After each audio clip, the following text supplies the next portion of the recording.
Welcome to the Introduction to User Interface Design and Prototyping. In this module, you'll learn the differences between wireframes, mockups, and prototypes. You'll explore prototyping fidelity and tools, and then apply your new skills to create solutions for a design problem. So, are you ready to start the really fun stuff? I think it's fun. Prototyping. Sure.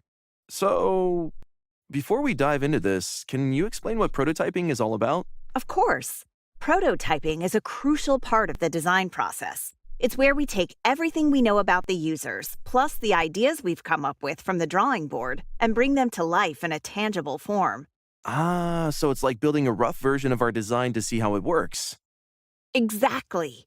Think of it like this. When a furniture designer sets out to create a new chair, they don't immediately start building the final product. Instead, they begin crafting rough models using materials like cardboard, foam, or wood so they can test different shapes, sizes, and materials, as well as assess comfort and functionality. By creating prototypes, the furniture designer can quickly iterate on their ideas, making adjustments based on user feedback and ergonomic considerations. Once they've refined the design through prototyping, they can then move forward with producing the final chair. That makes sense. But in the world of UX design, we use wireframes, mockups, and prototypes. So what's the difference between these? Let me break it down for you. So, wireframes are like the blueprint of your design. They outline the structure and layout without getting into too much detail. I see. So it's like sketching the skeleton of the design before fleshing it out. Exactly. Now, mockups add flesh to those bones.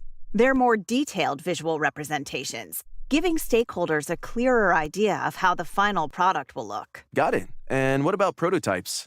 Prototypes bring your design to life. They're interactive simulations that allow users to interact with your design as if it were the real thing. We also need to consider prototyping fidelities. It's important to start broad in the prototyping stage. This means exploring various ideas and concepts before diving into the details. So it's about exploring different possibilities before committing to a specific design? Yes. Now, let's put theory into practice. As you get started on this phase of your design problem, your first task will be to wireframe several solutions, then create mockups for each one. Once you've got your mockups ready, it'll be time for usability tests. Wow, there's a lot to do, but it sounds exciting. Oh, it is. So let's get started. I'm sure you'll catch on fast.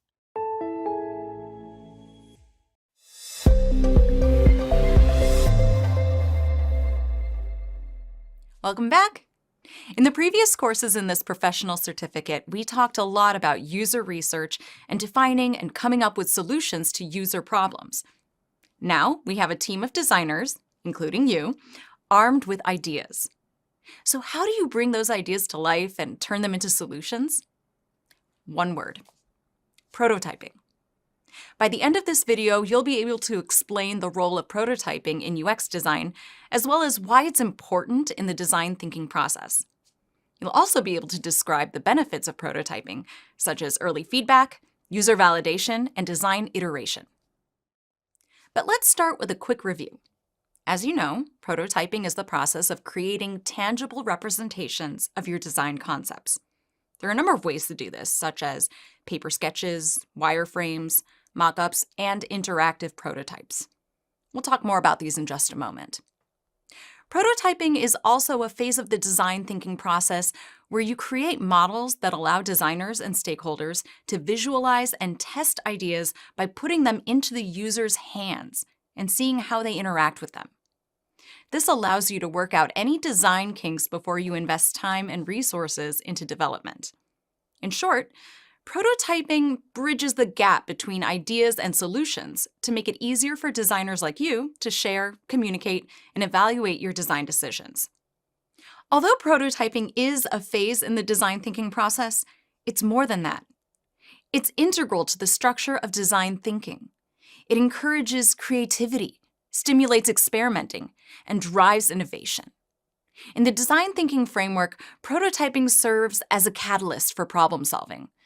enabling designers to explore several different solutions to meet user needs and iterate on those ideas to meet those needs more effectively. The processes of prototyping and iteration focus on a human-centered approach to design, so empathy guides decisions. Prototyping also encourages collaboration and teamwork between different design professionals. It helps all of the different design disciplines transform abstract concepts into real, user-friendly designs so the team can continuously gather feedback and use it in subsequent iterations. There are 3 important benefits to prototyping: early feedback, user validation, and design iteration. Let's take a quick look at each of these. We'll start with early feedback. Prototyping lets designers start to collect and respond to feedback at an early stage of the design process.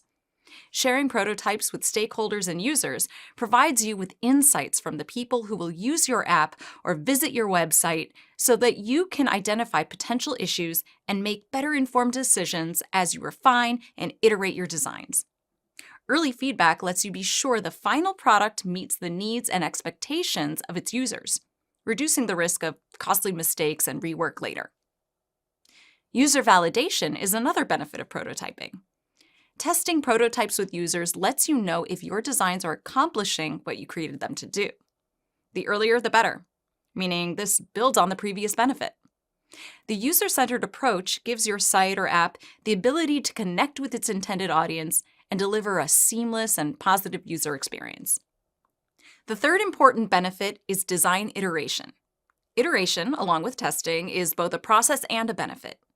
By continually refining, improving, and testing and retesting prototypes, you can naturally create more effective, user-centered solutions that can meet the evolving needs of their target audience.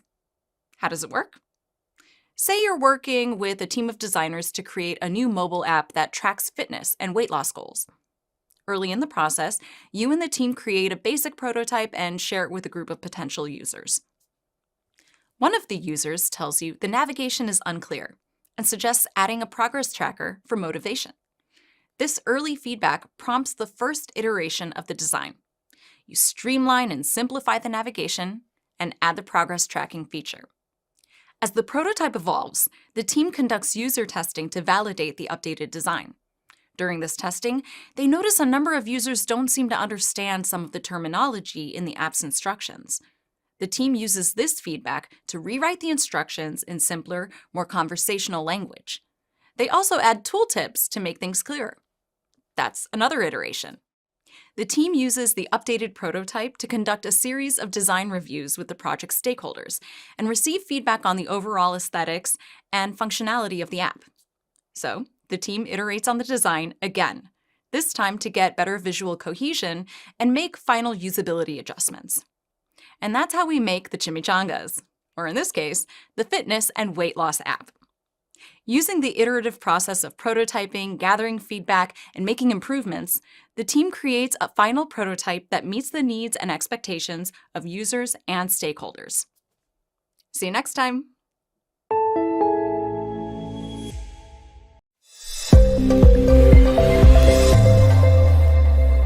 Welcome to From Sketch to Interactive Prototype. By the end of this video, you'll be able to describe the evolution of a design idea from a basic wireframe to a high-fidelity prototype with interactivity. Meet Talia, a talented UX designer with a vision for revolutionizing the way people manage their finances.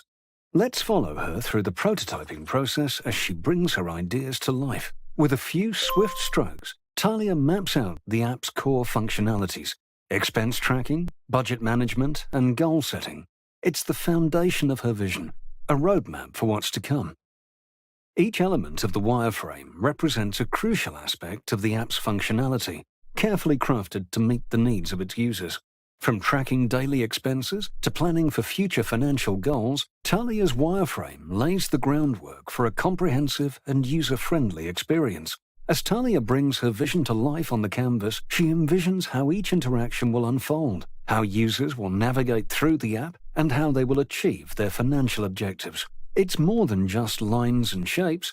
It's the blueprint for a transformative digital tool. With her wireframe, Talia takes the first step towards realizing her vision, a vision that will empower users to take control of their finances and achieve their financial dreams. But Talia knows that her idea needs more than just structure. It needs personality.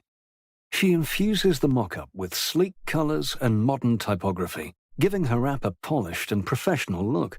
With the mockup complete, Talia's app is ready to make a lasting impression on users, setting the stage for an exceptional user experience. But Talia isn't satisfied with just aesthetics. Her app needs to be functional too. So she transforms her mockup into a high-fidelity prototype, complete with interactive charts, draggable sliders, and intuitive navigation. With the high-fidelity prototype in hand, Talia's app is not only visually stunning, but also interactive, ready to be tested. With her prototype in hand, Talia collects feedback from user testers, refining the user experience based on their insights. It's a collaborative process, each iteration bringing her closer to her goal of creating a seamless financial management tool. From a simple wireframe to a high-fidelity prototype, Talia's design idea has evolved into something truly groundbreaking, a testament to the power of prototyping in transforming ideas into reality. So, what's your design idea? With prototyping, you'll find the possibilities are endless.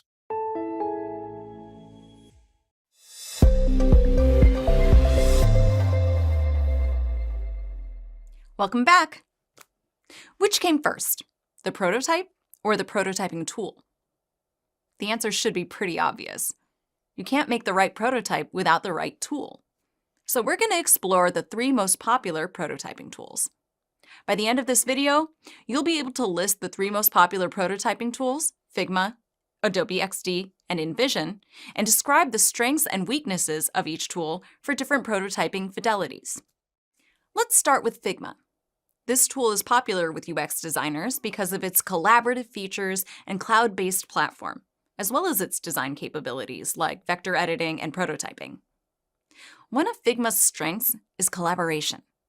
Teams can work together in real time on the same design file regardless of their physical location, allowing seamless collaboration and communication for remote teams or distributed workflows. The tool's design capabilities enable you to create everything from wireframes to high-fidelity prototypes within the same platform. Its vector editing tools are intuitive, so you can build intricate designs easily. And its built-in prototyping features give you the ability to create interactive prototypes without switching between multiple tools. But Figma does have a few drawbacks. The learning curve can be challenging for new designers, something you may have already noticed. So while Figma's interface is user-friendly, mastering its full potential may require some time and practice.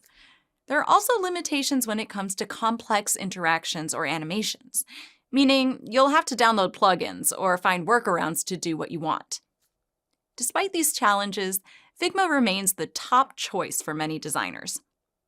The second tool we'll talk about is Adobe XD, which is part of the Adobe Creative Cloud suite and seamlessly integrates with Adobe apps like Photoshop and Illustrator. This integration is one of Adobe XD's greatest strengths. It streamlines the design process, so you can easily import assets and designs from other Adobe tools without any compatibility issues. Adobe XD also boasts an intuitive interface, similar to other Adobe products. Its straightforward design language makes it easy for you to navigate the platform and create prototypes with a quick learning curve. There are also prototyping features like auto-animate and voice interactions for creating more engaging prototypes. Adobe XD has some limitations as well. One of these is limited platform support as compared to other prototyping tools. While Adobe XD is available on both Mac and Windows, its compatibility with mobile devices and web browsers is more limited. It also lacks some of the advanced animation capabilities found in other tools. Despite these limitations, Adobe XD is still a popular UX design choice. The third tool is InVision, which has long been a staple in the design community for its comprehensive prototyping and collaboration tools. Its primary strength is its user-friendly interface, which makes it accessible to designers of all skill levels. The intuitive design language and straightforward navigation streamline the prototyping process, allowing designers to build and iterate without getting bogged down by complex interfaces. And Envision offers a comprehensive suite of prototyping and collaboration tools, so teams can work together easily, whether they're creating interactive prototypes or gathering test feedback from stakeholders. The tool's library of UI kits and plugins offers a wealth of resources to enhance your prototypes and streamline team workflows. But every tool has its limits, and Envision is no different. One weakness is its pricing model, particularly for larger teams or extensive collaboration. The cost of scaling up may be prohibitive. In addition, its range of prototyping features, including transitions and animations, may not be as robust as other tools. Despite these considerations, Envision is still in the top 3 for most UX professionals. Now that you have a better idea of the strengths and weaknesses of Figma, Adobe XD, and Envision, how do you choose the right tool for your project? The answer is, it depends on your requirements, team makeup, and budget constraints. Here are some selection guidelines. For collaborative projects, tools like Figma and Envision may be good choices since they both allow teams to work together seamlessly, regardless of their physical location. For projects that require rapid prototyping and iteration, Adobe XD may be the right choice. Its intuitive interface and prototyping let you prototype and test faster to get the feedback you need to begin iteration earlier. For projects with complex interactions or animations, you may want a tool with advanced prototyping capabilities.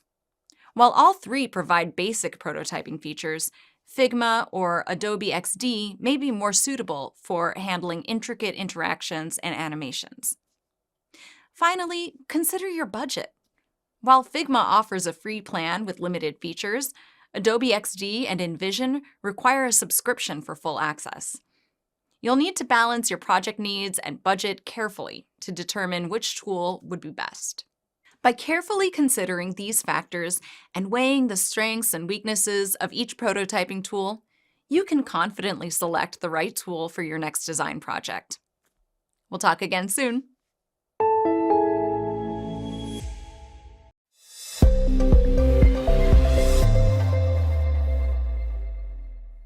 Hello, and welcome back.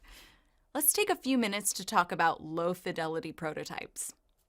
By the end of this video, you'll be able to discuss the importance of starting your design work using low-fidelity prototypes and explain how low-fidelity prototypes enable rapid iteration, focus on core functionality, and encourage the quick exploration of multiple design ideas.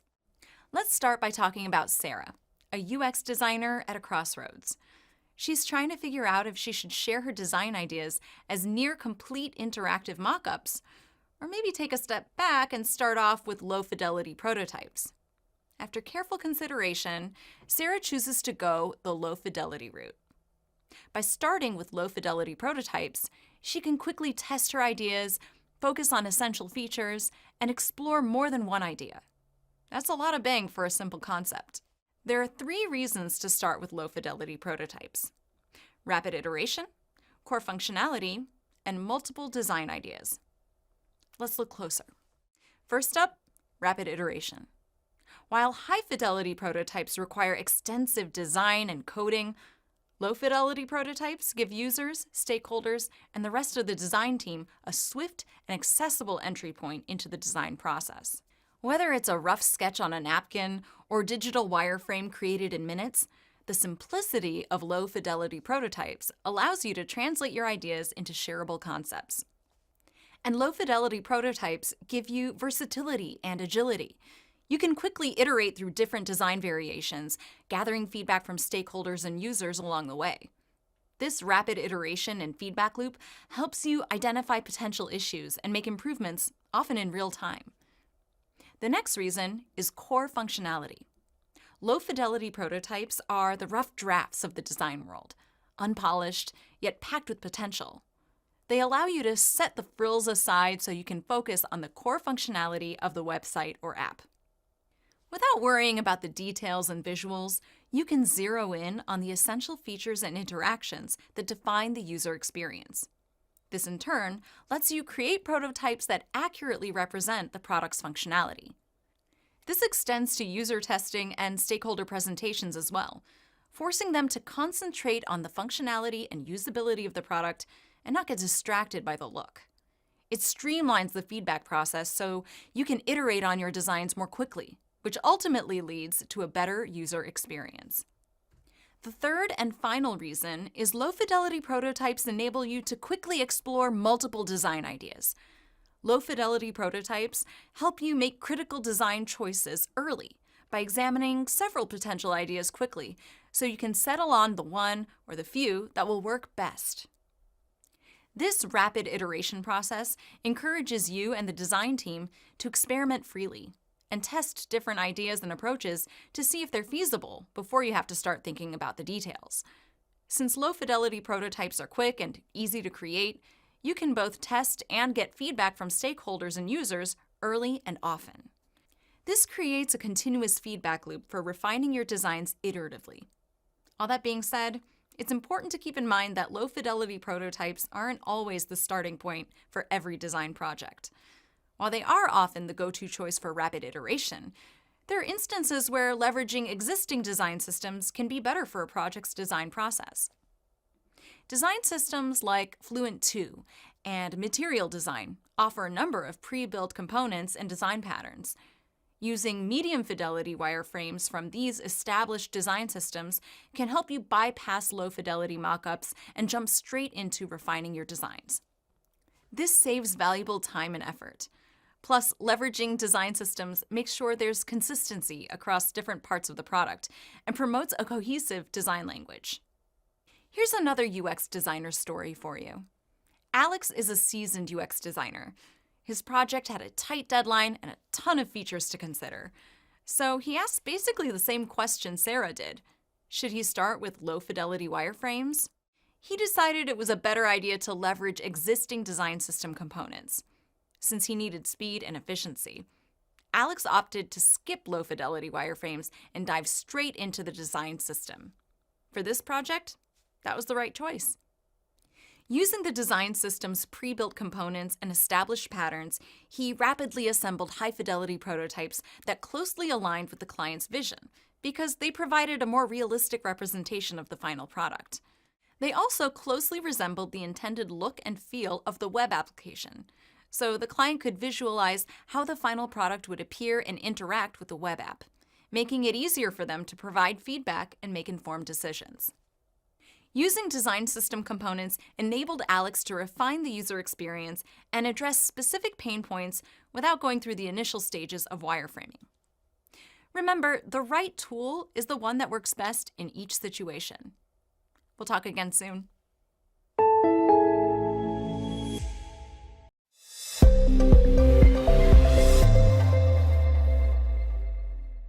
Welcome back. As you can probably tell by the title, this video is all about wireframes for user flows, information hierarchies, and design layouts. There's more to wireframes and wireframing than you might think. By the end of this video, you'll be able to demonstrate and discuss basic wireframing techniques and describe best practices for using them in a design tool like Figma. Let's start with a quick review. Wireframes are simple visual representations of a digital interface that outline the structure and layout of a website or app without including detailed design elements. They're the skeleton of your design, providing a framework for the final product's look and function. Why are they important enough to get their own video? Lots of reasons, starting with user flows, which are the paths users take as they interact with an app or website. Using wireframes to map these flows makes it easier to understand how users will navigate through the interface to accomplish their goals. Here are some tips for creating effective user flows. Start with the end goal. What actions do you want users to take? Keep it simple. Avoid overly complex paths that may confuse users. Refer to user personas. Tailor the flow to different user needs and preferences. Now let's look at the relationship between wireframes and the project's information hierarchy. As we've said before, the information hierarchy is simply the way that you organize and prioritize content in a design interface. It helps users understand the relative importance of the various elements of the app or website, and it guides them through the interface in a logical manner. Here are some techniques for establishing effective information hierarchies in wireframes. Use a clear visual structure. Size, color, and typography should be used to emphasize important elements and guide users' attention. Create progressive disclosure. Present information in layers, revealing more details as users interact with the interface. Layout also has a significant place in wireframing. It determines the structure and arrangement of elements in the interface. A well-designed layout enhances usability, guides user interactions, and contributes to a cohesive visual experience. The following are important principles of layout in wireframes. Alignment. Keep the alignment of elements consistent. Balance. Distribute and balance the visual weight of your elements evenly across the layout. Proximity. Group related elements together to establish relationships and improve comprehension. Flexibility. Design layouts that are responsive so they can auto-adapt to various screen sizes and devices. By following the tips, principles, and best practices we've been discussing, you can create wireframes that effectively communicate your design concepts using user flows, information architectures, and layout to enhance the user experience. Here's some additional tips for creating better layouts. Start with a grid. Grids establish a structural framework and keep the layout consistent. Prioritize content. Place the most important elements prominently and make secondary content less prominent. Limit distractions. Avoid clutter and unnecessary elements that detract from the main purpose of the interface. Embrace white space. Use white space strategically around elements to improve readability and provide visual clarity. Test and iterate. Continuously refine your layout based on user feedback and usability testing. There are also a few best practices you should keep in mind as you build and create, such as consistency, interaction, and collaboration and feedback. Let's quickly go through each one. Consistency is making sure that the various elements in the wireframe have the same look and feel. This includes consistent use of typography, color scheme, button styles, and iconography throughout the interface. Consistency enhances usability, reduces the cognitive load, and creates a cohesive user experience. Iteration involves creating multiple versions or drafts of your wireframes, refining them based on feedback and testing. So you're always improving both the design and usability of the interface. The iterative process also allows designers to explore different design solutions, identify strengths and weaknesses, and make better informed decisions. Collaboration and feedback are integral components of wireframing, involving stakeholders, users, and team members in the wireframing process. By working together, designers can look at a project through diverse perspectives, validate design decisions, and make sure the project is aligned with the project goals. Feedback provides valuable insights for iterating and improving the wireframes, refining the design direction. In Figma, you can establish consistency by creating reusable components and using design systems as you keep iterating, creating multiple versions of wireframes, gathering feedback from collaborators, and reiterating on the designs based on that feedback. Plus, Figma's collaborative features allow the design team to work on wireframes simultaneously for real-time collaboration and feedback. We did say there's more to wireframes and wireframing than you might think. So take your time, practice often, and soon all these strategies and practices will become second nature for you. We'll talk again soon.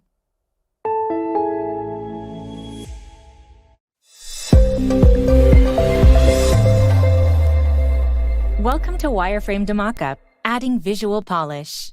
By the end of this video, you'll be able to describe the transformation of a low-fidelity wireframe into a mid-fidelity mockup.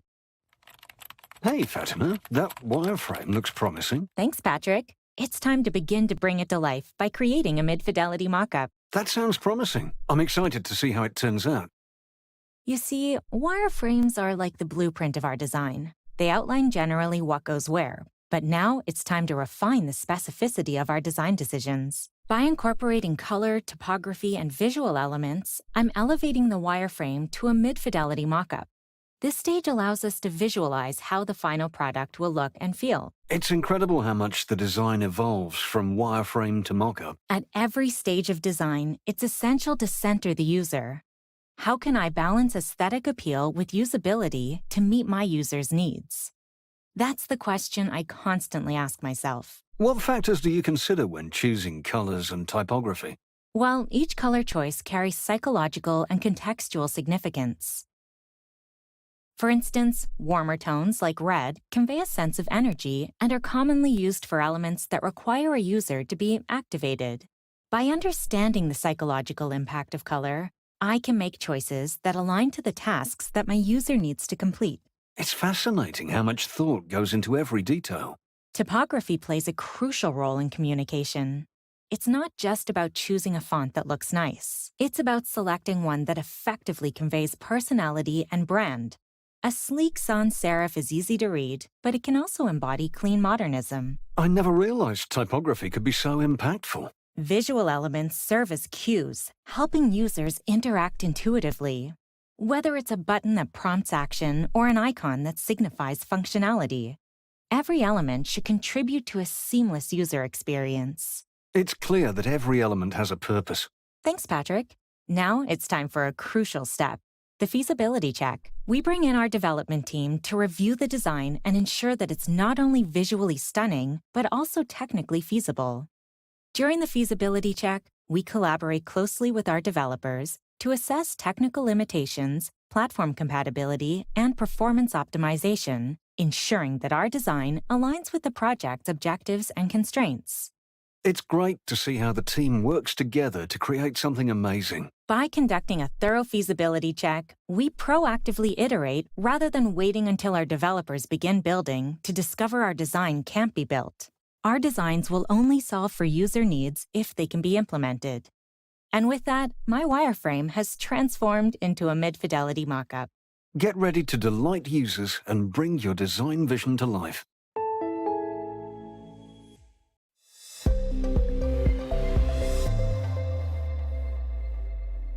Welcome, everyone. In this video, we'll explore essential design tips and tricks for creating user-friendly and visually appealing mockups in Figma using the Fluent 2 design system. We'll talk about color selection, typography usage, and basic UI component design techniques to elevate your mockup designs, as well as introduce you to the Fluent 2 design system in Figma. By the end of this video, you will be able to create effective mockup designs by focusing on color, typography, and UI component design. Utilize relevant tools and resources to design mockups.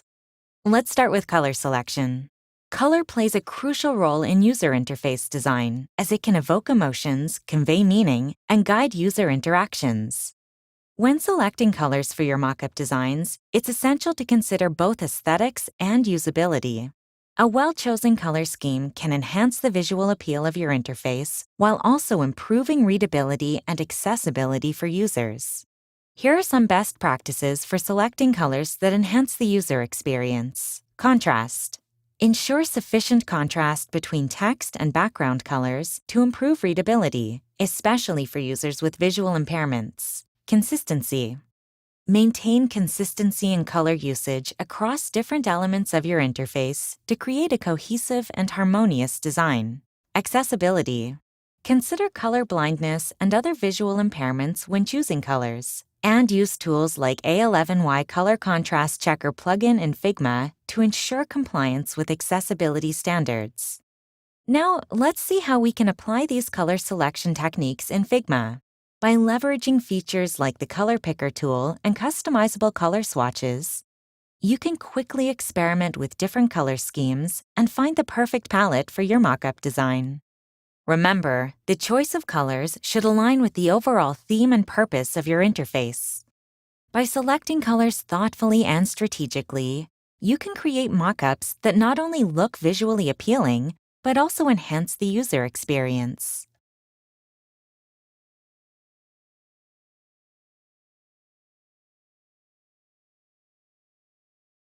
Now let's explore some typography techniques to elevate your mockup designs. Typography plays a pivotal role in enhancing readability and establishing visual hierarchy within your interface. In Figma, start by selecting appropriate fonts that align with your brand's identity and the tone of your interface. I recommend a combination of serif and sans serif fonts for contrast and visual interest.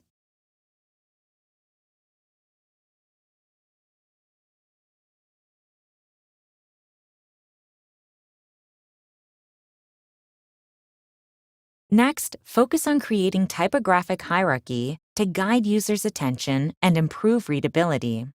Use font weights, sizes, and styles to differentiate between headings, subheadings, body text, and other interface elements.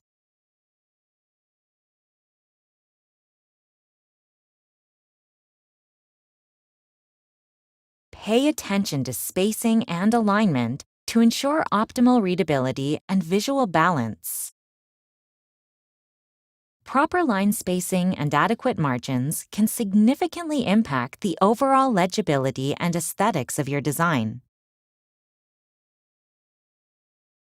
Finally, consider font pairing to create a cohesive and harmonious visual experience. Experiment with different font combinations to find the perfect balance between contrast and cohesion.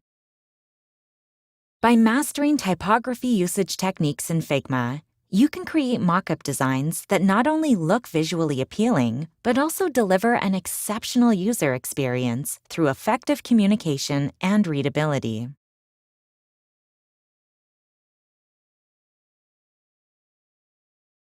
Now, let's explore some basic UI component design tricks to enhance the usability and user-friendliness of your mockups. Fundamental UI components, such as buttons, forms, and navigation bars, play a crucial role in shaping the user experience. When designing UI components, simplicity and clarity should be your guiding principles. Ensure that each component serves its purpose effectively and is easy for users to understand and interact with.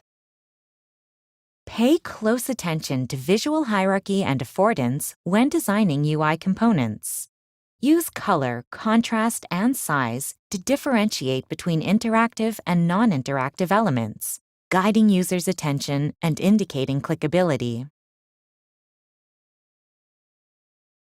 Prioritize accessibility in UI component design by ensuring adequate spacing, legible text, and intuitive interactions. Consider users with different abilities and devices, and strive to create an inclusive experience for all. Figma has tons of plugins to aid in the progress of building accessible designs. One of the best is the A11Y Color Contrast Checker plugin. Add it by navigating to the Figma dropdown, hover over Plugins, click Manage Plugins, then search for A11Y Color Contrast Checker, and select the Run button.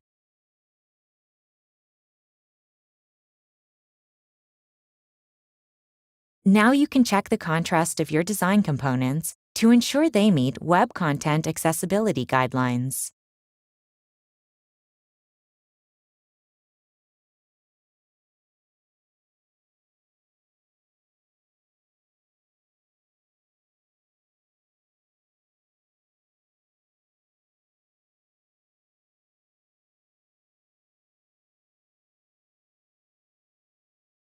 Lastly, leverage UI component libraries and design systems to streamline your workflow and maintain consistency across different projects. Reusable components not only save time, but also ensure coherence and scalability in your designs. We'll be using the Fluent 2 design system for our designs. You can add it to your file by navigating to fluent2.microsoft.design. Select the type of UI kit you'd like to use, for example, web or iOS, and select Open in Figma to add the design system to Figma. Now open the Microsoft Fluent 2 file and select the Docs page. Follow the instructions in the doc to add the Fluent 2 library to your design file. Once it's been published to your file, select Assets to explore the Fluent 2 components and drag and drop components into your frames. You can now also make use of Fluent 2 type styles and color fills with the newly added library. By mastering these basic UI component design tricks in Figma and Fluent 2, you can create mockup designs that are not only visually appealing, but also intuitive and user-friendly, setting the foundation for a seamless user experience. As we conclude our exploration of mockup design tips and tricks, I encourage you to apply these concepts in your own design projects. Experiment with color selection, typography usage, and UI component design in Figma and Fluent 2 to create mockups that not only look great, but prioritize usability and user experience.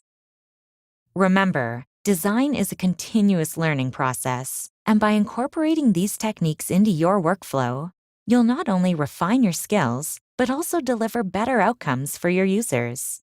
So don't hesitate to dive in, explore, and push the boundaries of mockup design. Your creativity and attention to detail will make all the difference.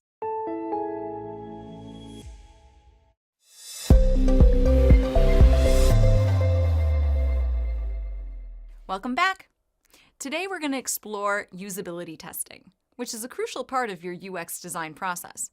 What is it and why should you do it? So glad you asked.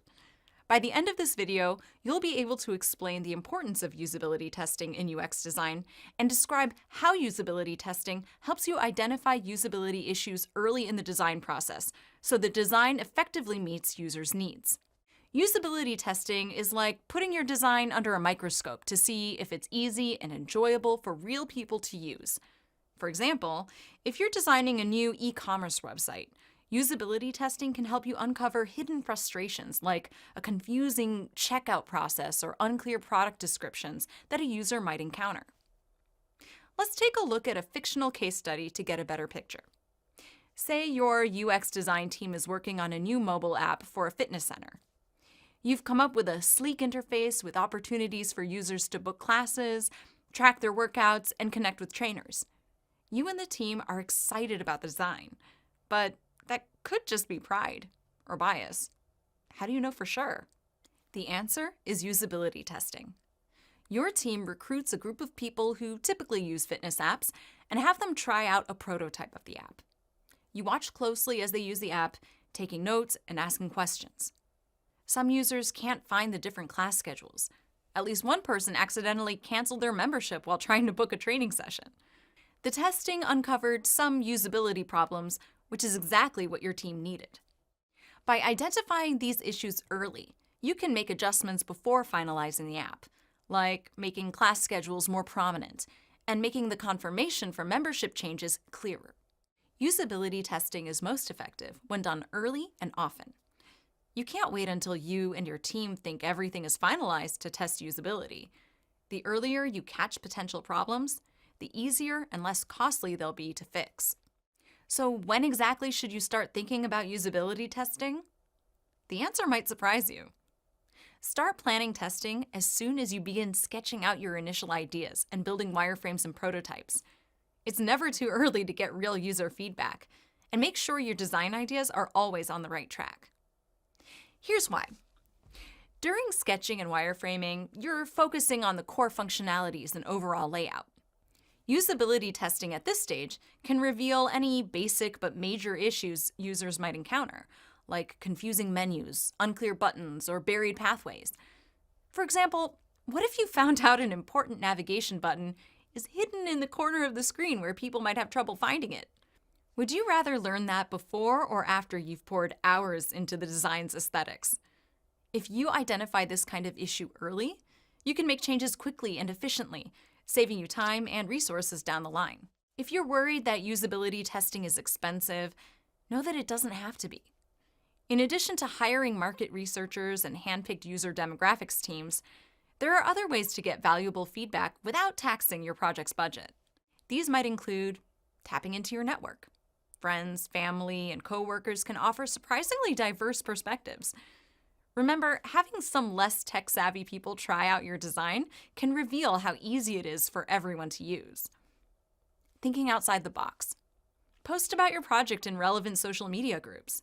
For example, if you're designing a food delivery app, look for local foodies or restaurant enthusiasts. Using the human touch. You can approach people directly at coffee shops or libraries and offer them a small incentive like a gift card or a free coffee. Or just ask if someone has a few minutes to try your prototype. The most important thing in usability testing is to get a variety of perspectives. Remember, you're testing the design, not the user. Focus on their reactions. That's where the insights lie.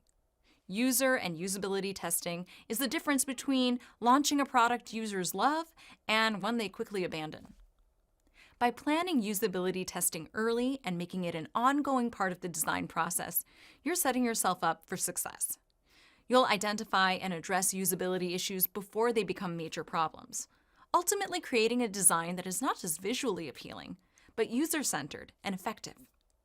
The key point to remember for usability testing is that its sole goal is to make sure your design works for the people who'll be using the app, website, or software interface you're developing. It's the key to unlocking a successful user experience.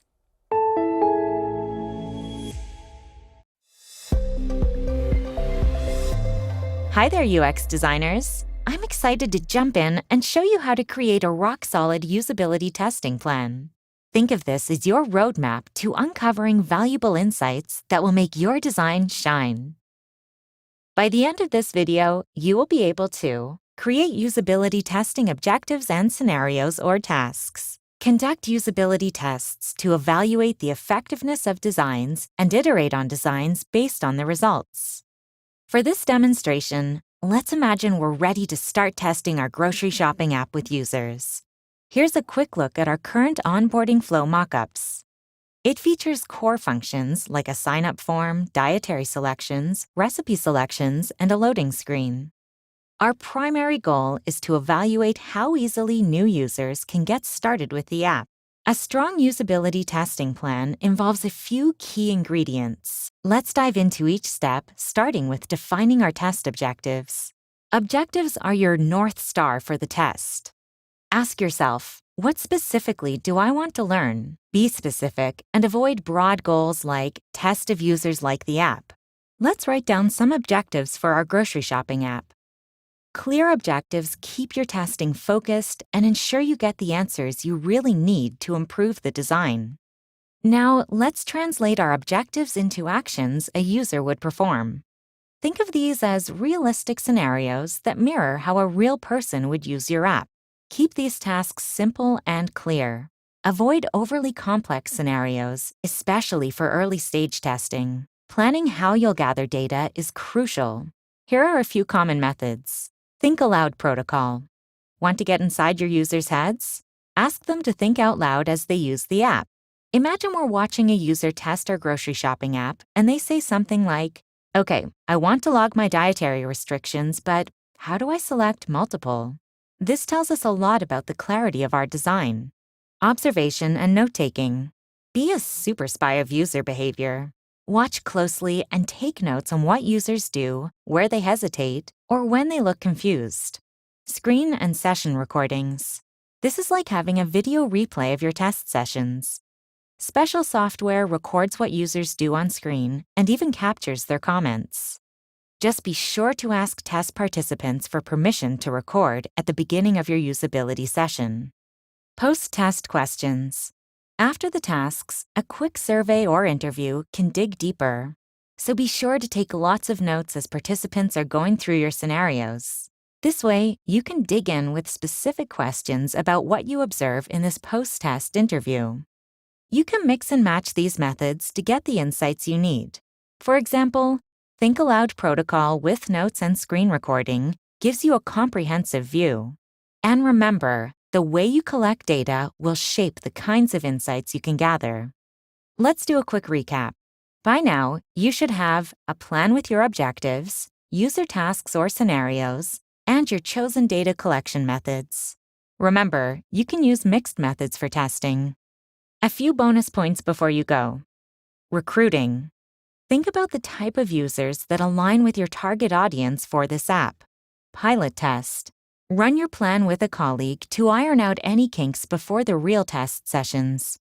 Remember, a well-designed usability test paves the way for building products that people truly enjoy using. Happy testing!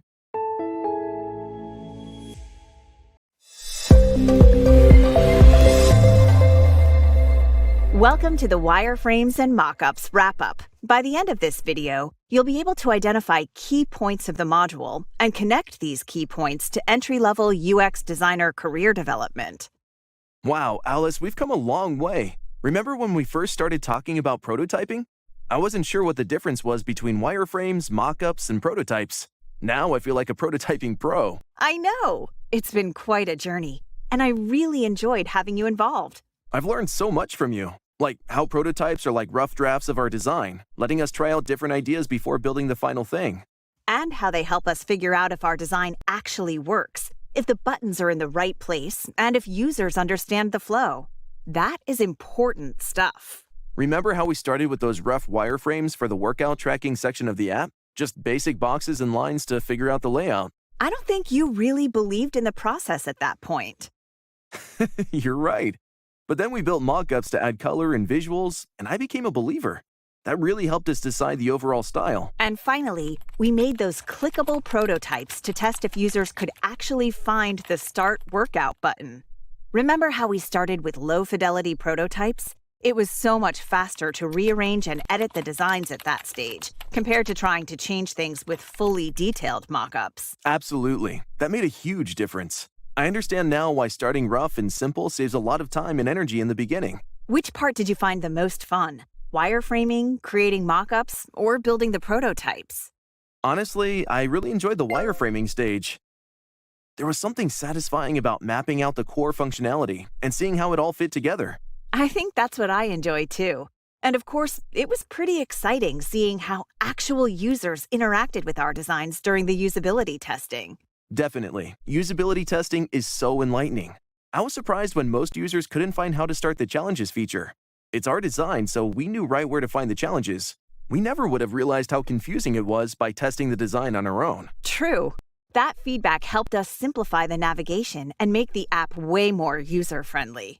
We've really leveled up our design skills through this whole process. I know these techniques will be essential on every project. I couldn't agree more. And there are more steps to learn about as we continue. Let's do it.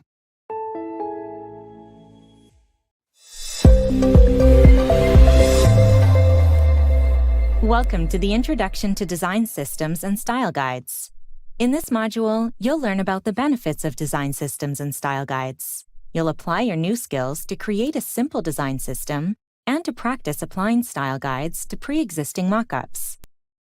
Ugh, this project might be the death of me. Hey, Maya, what's got you so flustered? Looks a bit chaotic over here. Every time I think this design is ready, I find another inconsistency. Did I use the right blue for this button? Is this the updated version of the search icon? It feels like I'm chasing my own tail. And with so many different people working on these designs, it's impossible to keep everything looking cohesive. Ah, the classic design consistency struggle. Been there. Have you considered using a design system? A design system? I'm barely keeping up with the designs themselves. A design system can be a real lifesaver. Imagine having all your colors, fonts, buttons, and even spacing guidelines organized into one place to help you create a unified experience throughout your design. That sounds amazing. But wouldn't creating that take forever? It takes some upfront effort, but the payoff is huge. While it does take time to create each part of the design system, once these elements are created, the designer can reuse elements and components over and over again. Tell me more. Think of a design system like a building block set, but the blocks are pre-built pieces, including color palettes, fonts, buttons, forms, and even layouts. It has all the pieces you need and instructions for how to put them together. These blocks come in specific shapes and sizes, so no matter who builds the final design, it always has a cohesive style. Got it. Less time agonizing over button colors, more time actually designing great experiences. I like the sound of that. Yep, using a design system streamlines the process. Designers and developers don't have to create every element from scratch. Plus, it guarantees a unified look and feel across the entire product, no matter who's adding new features. Okay, I'm convinced. But I'm in the middle of this project. I wish I'd known about design systems before. Good news! If a designer, like you, doesn't have the time or means to invest in creating a design system, there are many excellent ready-made design systems. There are even pre-built design systems out there. Many companies use something called Fluent 2 Design. I hear it's fantastic. Design guidelines, components, buttons, they've thought of everything. Wow, and this style guide section. That is exactly what we need to keep everyone on the same page. Ready to level up your design game? Get ready to explore the power of design systems. And say goodbye to those consistency headaches.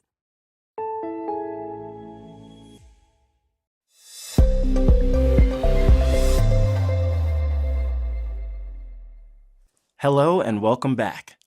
Buttons that are different colors or are in different places on different screens might seem like nitpicky things to notice, but believe it or not, inconsistencies like these add up quickly, chipping away at an otherwise positive experience. By the end of this video, you will be able to define design consistency and describe its impact on the user experience, and explain how inconsistency can lead to confusion and frustration for users. User interface consistency, or design consistency, means that a design feels familiar and predictable to its users. More specifically, the buttons, navigation menus, and overall style look and behave the same way throughout your entire website, app, or software interface. Design consistency makes whatever you're designing more intuitive and easier to use. Consider driving for a moment. Whether you're driving your car or a friend's, you have a mental model of how things work. The gas and brake pedals are always in the same place, for example. Since cars are designed consistently, you don't have to be trained on every car you drive. In the same way, when a website follows predictable patterns, it taps into your mental models so you can quickly, sometimes even intuitively, figure out how to use it without much effort. Why? Because it feels familiar. But if every website had completely unique navigation rules and buttons, you'd spend more time figuring out how to use it than you'd spend actually using it. Consistency saves users mental energy, which we sometimes call cognitive load. Once they learn how to do something in one part of your design, they'll be able to apply that to the rest of the design for a seamless, effortless experience. But consistency isn't just about ease of use, it's also about speed. When users know where to look and what to expect, they can complete tasks faster. They don't waste time searching for elements or deciphering a new design language on every screen. Consistency builds trust. An app that looks and feels polished tells the user that the designers cared about what they were making and cared about the people they were making it for. People are more likely to trust and engage with this kind of professionalism and attention to detail. Or to quickly sum up, design consistency is important because using it is familiar.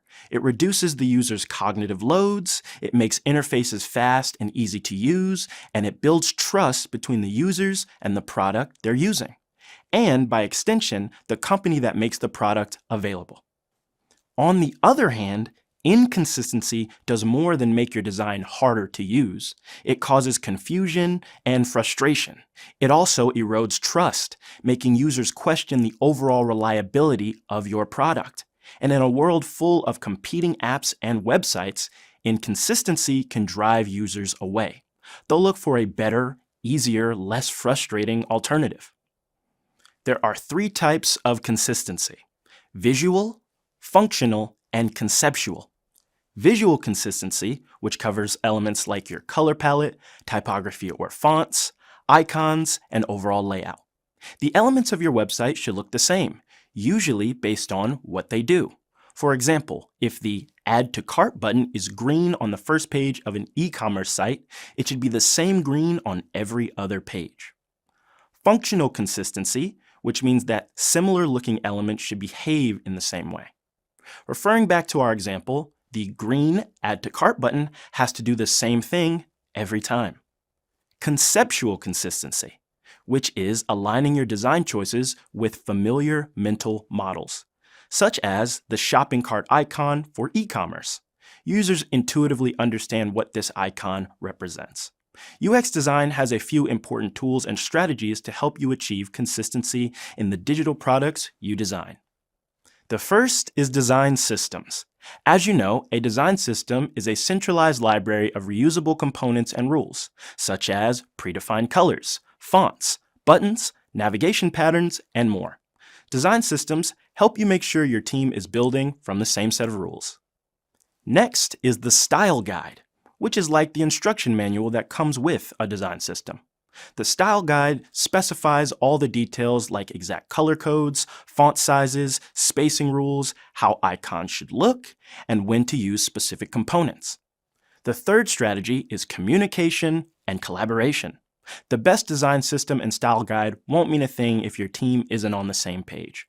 Consistent design requires open communication between designers, developers, and anyone else involved in building the product.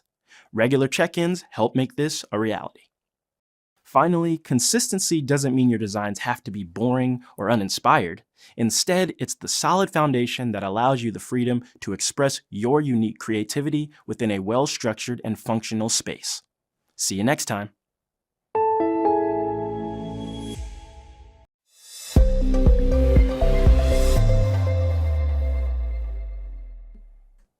Welcome back. We spent some time earlier talking about the need for consistency in design. A cohesive design builds brand recognition, creates a sense of professionalism, and makes it easy for users to find their way around, making for a good user experience. But what if you're not using a design system? By the end of this video, you should be able to identify the challenges of maintaining consistency in design projects without a design system so you can overcome them. Consistency isn't always as straightforward as it sounds, especially when you're not working with a design system or another set of centralized guidelines. Let's look at the challenges you might face. The first challenge is there are no shared reference points, the kind a design system provides, which can lead to miscommunication and misalignment between the various members of a UX design team. These are all good, qualified designers, but without clear guidelines, each team member will tend to his or her own decisions based on personal preference or what feels right in the moment. This leads to inconsistencies, like designing a new section that looks or behaves differently than other parts of the app. This kind of disjointed experience can erode a company's brand image and makes it harder for users to learn how your product works. They spend time and cognitive load wondering if a new button style means a new action, instead of focusing on what they want to achieve using your product. Another consistency challenge is the constant reinvention of basic building blocks. There are a number of basic building blocks for almost any digital product, including buttons, form fields, navigation menus, confirmation dialogues, and more. Designing these standard elements from scratch each time you need them is incredibly inefficient. Say you need to add a confirmation dialog box to an app, something UX designers have to do every day. Without an established pattern, you end up wasting time doing things like tweaking button colors, comparing font sizes, and trying to gauge the ideal spacing. This time could have been spent solving more important problems. This constant reinvention has ripple effects. Development slows down every time an element has to be built from the ground up, and it compromises innovation. You have less time and brainpower to tackle the unique, high-value challenges that differentiate your product from the competition. And it gets worse as the site or app scales and evolves over time. In the early stages of a product, you might get away with these ad hoc design decisions, but as your product grows and features are added, those inconsistencies begin to take on a life of their own. This leads to another, bigger challenge. The constant reinvention makes collaboration more difficult. Say you're working with some other designers to introduce a new feature and discover there are 3 different primary button styles scattered throughout the app. You now have to debate and work through the best one to use for consistency and usability, or worse, introduce a 4th style to fix the differences between the other 3.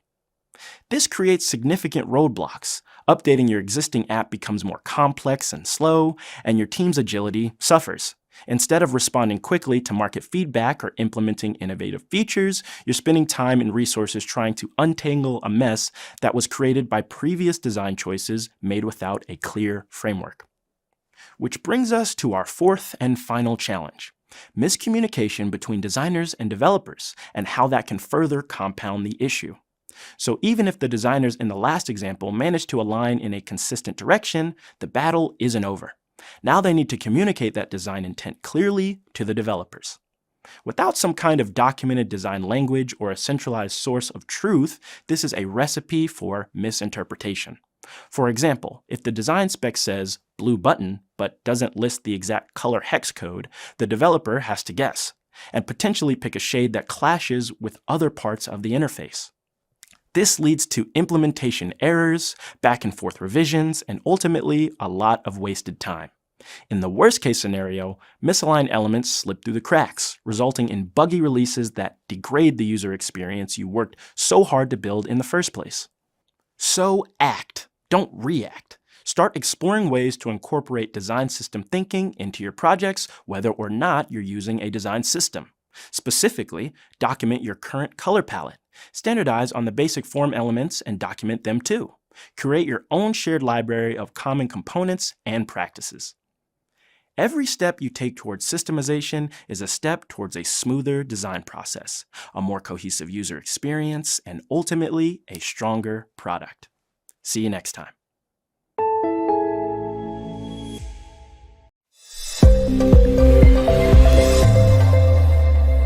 Welcome to What is a Design System?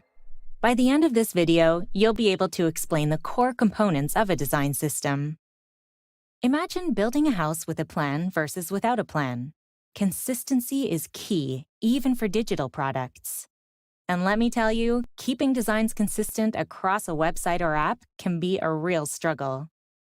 Especially when your design starts looking like this. That's where design systems come in. Think of them as a blueprint for designers and developers. A design system dictates the visual language and interaction patterns of a product. It includes reusable components, code snippets, and design guidelines for a consistent look and feel across your product, plus thorough documentation for proper implementation. UI components are the building blocks: buttons, forms, navigation layouts. So instead of designers creating each button from scratch, they can pull from the design system library. This way, every button across your website or app will look and function in the same way. There's typically documentation for each component in a design system with corresponding code snippets. Code snippets are instructions for the developers. A code snippet might define the exact color blue used for buttons or how much space to put around a form field. It makes the code easier to manage and takes the guesswork out of the development process, so the final product matches the design perfectly. The same way designers can design faster by using ready-made components, developers can develop faster by using the matching code. Right. Designers work closely with the development team, so having both teams work from the same design system aids in consistency for both sides. And this is the Style Guide, our design rulebook. It shows our colors, typography details, like which fonts to use for headlines versus regular text, and what proper spacing is for sections of text. A style guide can even include things like animation styles if needed for your project. This keeps everyone on the team aligned, ensuring everything feels cohesive from the smallest detail to the overall look. And designers and developers work better together, making the whole process smoother. Yes, design systems and style guides can even support scalability of digital products by providing a consistent, reusable, and efficient way for entire companies to create digital products. Now we have a happy team using their design system. Everyone's on the same page, and there are no more style clashes. Bottom line, design systems help designers create beautiful products faster. Design systems, your key to building better, faster, and more consistent digital products.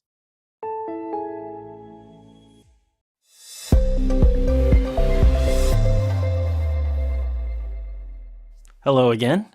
We've talked about the power of design systems and taken a brief look at some of the challenges designers can face if they don't use them. But when you're ready to implement one, where do you start? By the end of this video, you will be able to list different design systems and explain how they are structured. Whether it's just you or your entire design team, building a robust design system from scratch is a significant undertaking. It can be done, but it doesn't have to be. There are a number of well-established design systems available for your use, some from major tech companies and others from community-driven projects. As we've said before, using design systems has a number of advantages. They provide inspiration. Seeing successful systems in action can spark ideas on how to approach your own, from component design to structuring your documentation. They give you a strong starting point. You might find a system that closely aligns with your aesthetic and functionality needs, saving considerable development time. They help you understand different approaches.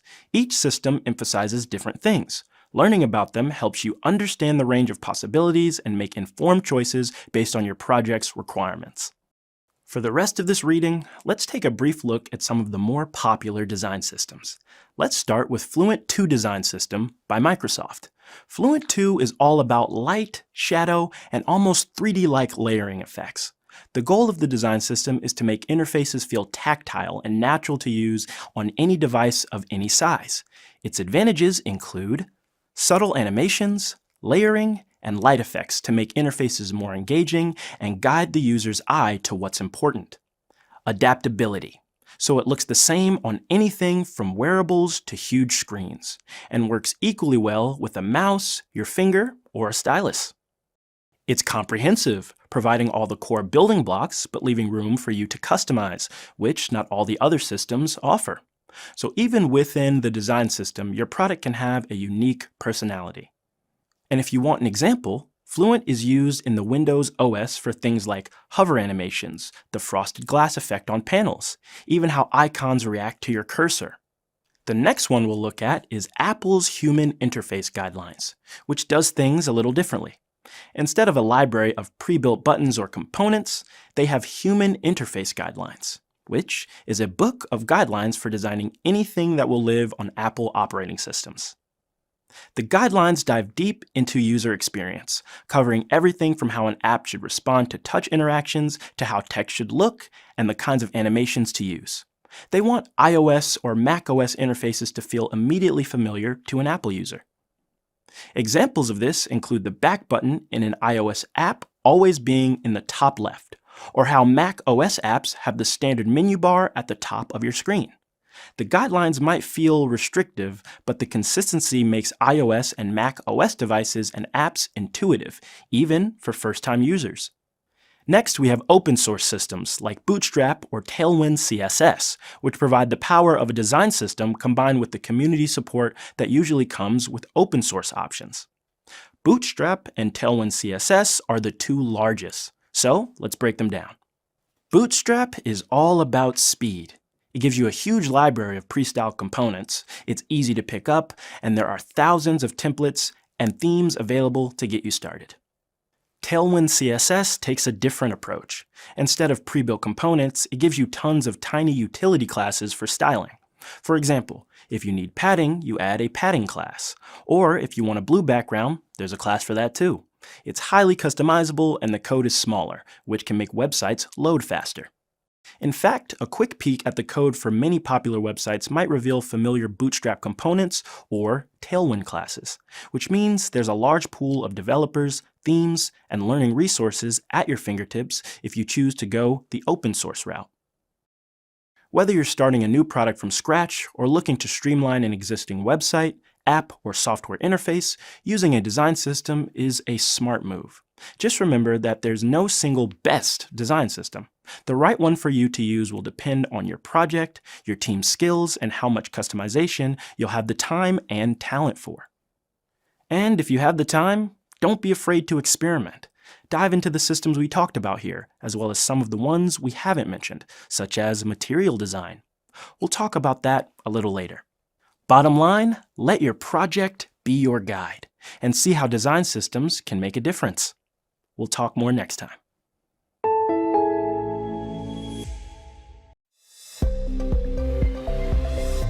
Hi everyone! Today we're going to dive into Microsoft's Fluent Design System for web development. This system is all about creating experiences that feel cohesive and intuitive across different devices and input methods. So let's take a closer look at Fluent 2. By the end of this video, you will be able to explain the importance of using design systems, describe the various elements, documents, and components available in Fluent 2, apply the Fluent 2 design system to your own designs. Before we take a tour of Fluent 2, let's talk briefly about design systems. Fluent 2 is Microsoft's design system.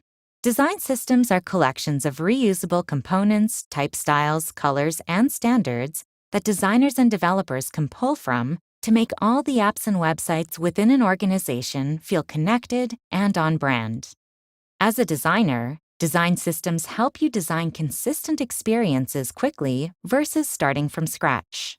Whether you're building a complex web app or a simple informational site, Fluent can help you achieve a cohesive, polished look. Let's get started by exploring the Fluent website itself. One of the things I love about Fluent Design is the extensive documentation. If you're new to design systems in general, or specifically to Fluent, this Get Started section is pure gold. You'll find overviews of the design principles, how to get the code into your project, and detailed instructions for setting everything up.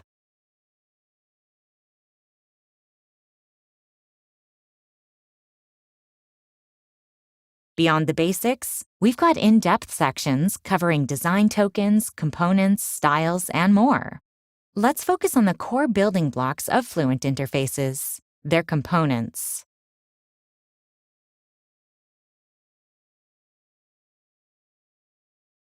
Here, you'll find a comprehensive library. We have basics like buttons, forms, and typography.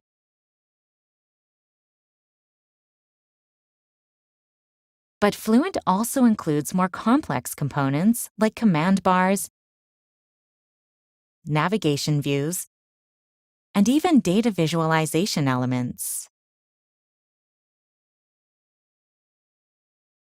Notice how everything is neatly categorized to make it easily browsable. When exploring components, you can select Web, iOS, Android, or Windows.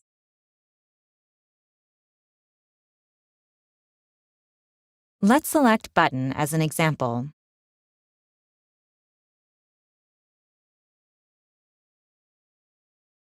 Each component has a dedicated page. You'll see different types of buttons, like primary, split, menu, and compound. Clear usage guidelines explain when to use each type and how to meet accessibility standards, which is crucial for consistency.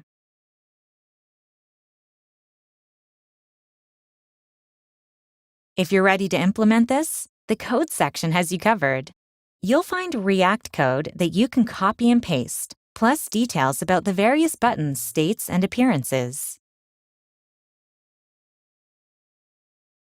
The detail of documentation for both design and development usage is a big plus for Fluent.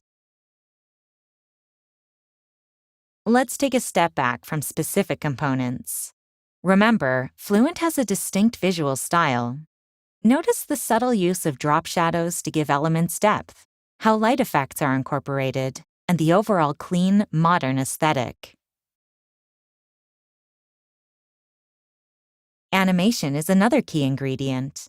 These hover effects and transitions aren't just for show. They serve a purpose, guiding the user's attention and making interactions feel responsive.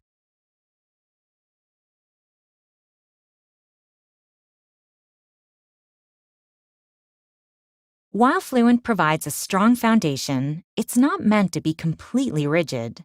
Once you've added the Fluent 2 design system to your Figma file, you can start customizing your design. You can adjust colors, typography, spacing, and even how rounded or sharp the corners of elements should be. Finding that balance between consistency and expressing your brand's unique personality is essential. If you haven't added Fluent 2 to your working Figma file, add it now by navigating to the Overview section, look for the Resources section, and select the Figma UI Kit link. Open the file in Figma and follow the instructions to add the Fluent 2 library to your design file. Once it's been published to your file, select Assets to explore the Fluent 2 components and drag and drop components into your frames and adjust the look and feel if you'd like.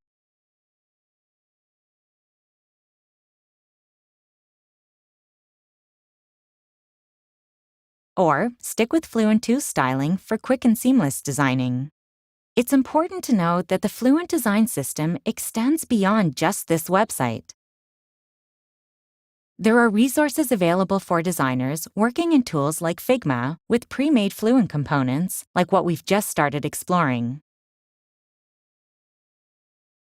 For developers, the GitHub repository holds all the code plus in-depth technical documentation.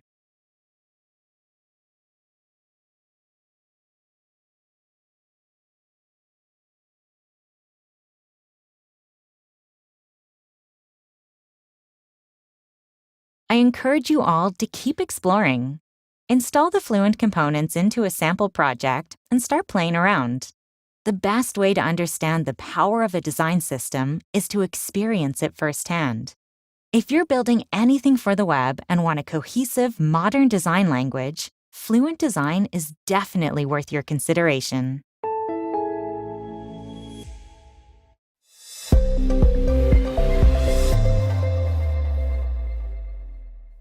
Hello and welcome back. As we've discussed, one of the benefits of using design systems in your UX projects is the consistency of look and feel.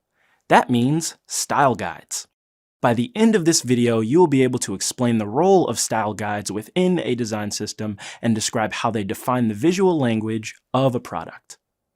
A style guide is a detailed plan that makes sure every element of your website, app, or software interface design works together. For example, if you're building a house, the tools you use would be the design system, and the style guide would be the instruction manual that tells you how to use your tools correctly. If you don't have that instruction manual, things get messy and inconsistent. The same thing goes for apps and websites. Broken links, confusing navigation, and a lack of familiarity from one screen to the next. Without a style guide, you end up with a fragmented user experience that feels haphazard and unprofessional. Some designers like to say that style guides define the visual language a site or app speaks. And for the record, when we talk about visual language, we're not just talking about whether the digital product you're creating looks nice. Visual language is a combination of factors, including color palette, the fonts that are selected, the amount of space between elements, the design of the buttons, and so on. All of these elements create a distinct look and feel for your website or app. The style guide is like the grammar textbook and dictionary for the product's visual language. It establishes the rules and provides you with the building blocks. For example, if your style guide defines brand blue as your primary color, every other designer and developer knows exactly what shade of blue to use on everything they create. Here's where things get interesting. Let's say you're buying your dad the top-of-the-line fishing rod, UltimaCast. It's hard to find, but you locate it on 2 different websites. You put them up side by side. Website A has a clear, well-defined style guide. It's attractive and professional looking in terms of the colors, the spacing, the button style, and everything. It all looks like it belongs together, and they're offering the fishing rod for $400. Website B is offering it for $375, but they didn't use a style guide on their website. It feels disjointed, the colors clash, and the fonts change from page to page, and you start to wonder if they rushed the website or did it on the cheap. Is that really the kind of place I'd trust for my dad's present? That's the power of the style guide. The better user experience makes the sale. So, what are the specific benefits of using style guides, and how can they make your life and your users' lives better? So glad you asked. Here are the benefits of using style guides in design systems. Consistency. Style guides make sure everything from the home page to the settings menu to ordering and shipping feels cohesive. This translates into a smooth, trustworthy experience for your users. Efficiency. The style guide is the final word, so your team spends less time on repetitive tasks and more time solving the more important design and functionality issues. Scalability. Products like websites and apps aren't static, they evolve. A style guide makes it easier to add new features or pages without breaking the overall look and feel. It's also extremely helpful if you need to bring on new designers or developers. They can get up to speed quickly with minimal onboarding. Brand integrity. Your brand is your product's personality. A strong style guide helps that personality shine through consistently in all the digital touchpoints. Whether it's a website, an app, or even marketing materials, it all feels distinctly like the same brand. Remember the fishing rod I mentioned a moment ago? Think about that example if you're ever to skip the style guide to save time. It'll hurt you in the long run. How? First, it creates a fragmented user experience. It's confusing, disorienting, and erodes the user's trust in your product. That's why you were willing to pay more for the same product. You trusted the seller. The next problem is wasted resources. Without a style guide, designers and developers are constantly arguing over basic decisions and end up building the same components over and over because there's no centralized library. There's also a technical debt that builds up. Inconsistent code and pieced-together solutions turn into a real maintenance issue down the road. Bugs are harder to fix, and adding features becomes problematic. Finally, a product that lacks visual cohesion undermines your company's image and ultimately the user's perception of its quality. We'll talk again soon.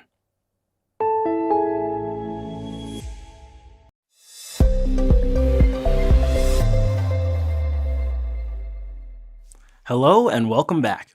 I'd like to introduce you to a company called Outdoorly, an online retailer for today's adventurers, a competitor to Land's End. They offer everything from hiking boots and camping equipment to stylish outdoor apparel. Outdoorly is a young company, but sales are already booming. Their product line is expanding, and they're building a loyal following. What can a style guide do for them? By the end of this video, you'll be able to answer that question. Specifically, you'll describe the impact Style Guide has on a company and explain how style guides affect design consistency and brand identity. Let's take a look. As Outdoorly has grown, design inconsistencies have started to creep into their website, and it's starting to affect the Outdoorly brand. For example, a new product page for hiking gear uses a cooler shade of green than the main website. Their social media began using a handwritten font that clashes with the website typography, and the new buttons are different than the old ones. The lack of consistency makes their site much less intuitive. Plus, every time a customer encounters a design element that feels off, their perception of the Outdoorly brand becomes less. Recognizing this growing problem, Outdoorly invested in a detailed style guide, a new blueprint for design consistency. Here's what they did. They tackled color. They defined a primary brand green, a few complementary secondary colors, and accent colors using hex codes to make sure every designer and developer always uses the right colors. For typography, Outdoorly's designers selected a primary font for headers and body text and a secondary font for certain situations. In addition, they set clear guidelines for heading sizes, paragraph styles, and so on, as well as defining specific use cases for each font. The designers chose a photography style that emphasizes natural light and showcases people enjoying the outdoors. Their style guide also provided guidelines for illustrations and icons. Finally, Outdoorly's style guide included a writing style that defined the company's voice, including examples for everything from email subject lines to the tone and content of error messages. And the company's new look and feel went beyond their website. They also incorporated their style guide to social media posts, advertising, and email campaigns. Now, whether their customers are scrolling through the company's website or running across an Outdoorly ad in their social media feed, the new, consistent look and feel triggers instant recognition, building a familiarity that breeds trust and reinforces the Outdoorly brand as a go-to choice for outdoor enthusiasts. The new style guide affected the company's internal operations too. Their workflows have improved, especially in the design and marketing departments. Designers and developers no longer have to debate colors and styles, or whether a font feels on brand. The style guide provides those answers, freeing them to focus on solving bigger, more interesting issues. With a shared visual language and a library of reusable elements, the handoff from designers to developers is smoother than ever. It's also important to remember that a style guide isn't a set-it-and-forget-it design practice. As Outdoorly evolves, the style guide will need to evolve right alongside them. For example, maybe a few years down the line, they'll decide to go through a subtle brand refresh with an updated color palette to reposition themselves in the marketplace. The style guide is where this change gets documented to make sure the updated look is rolled out seamlessly across all their materials. Or say Outdoorly expands into a new product category, such as high-performance gear for extreme adventures. This might call for a special addition to the style guide, outlining bolder colors or more dynamic typography to reflect that specific product line, while still maintaining a clear connection to the core brand. Remember, the style guide is a living, breathing document. It's a tool that supports Outdoorly's growth, not a rigid set of rules that holds them back. Before we go, this is worth saying again. While they might not seem like it, style guides have a significant impact on companies and brands by creating trust and better recognition through a consistent look and feel. An impact that even extends into their operations. But don't just take my word for it. Look at Outdoorly. Their design inconsistencies were chipping away at their brand perception and reducing their internal efficiency. Investing in a style guide transformed their website, social media, and marketing materials, resulting in a cohesive, professional look and feel that reflects the spirit of their brand. The style guide is often referred to as the backbone of the design process, saving time, reducing friction, and protecting brand identity. It's not too much of a stretch to say that a style guide can often be the key to unlocking a brand's potential. We'll talk again soon.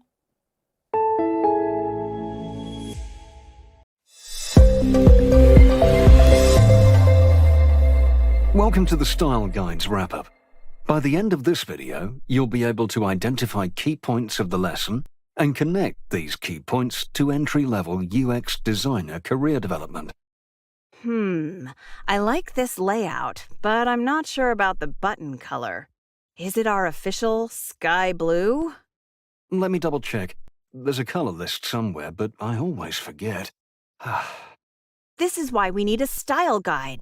Imagine a design rulebook with all our approved colors, fonts, everything. It would save us so much time and guesswork.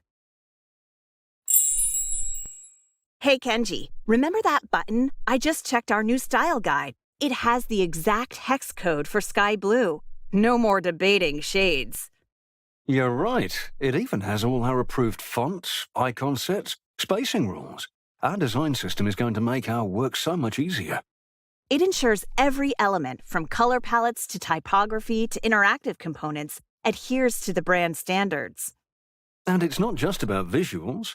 Our style guide also includes guidelines for voice and tone, ensuring our messaging is consistent across all channels. Style guides are a lifesaver, even for simpler tasks like designing a sign-up form. You don't have to start from scratch. The style guide tells you exactly what elements to use, from the buttons and fonts to the spacing and overall layout. It's a clear set of rules to follow. I know! It finally feels like everything we create will fit together seamlessly. And we've used it constantly to check our work on this project. By catching inconsistencies early on, we help ensure we end up with a polished, professional final product. And as you can see, the new design has a clean, modern look and one that's perfectly aligned with your other materials. This is thanks to our style guide, which helps us maintain consistency across the board.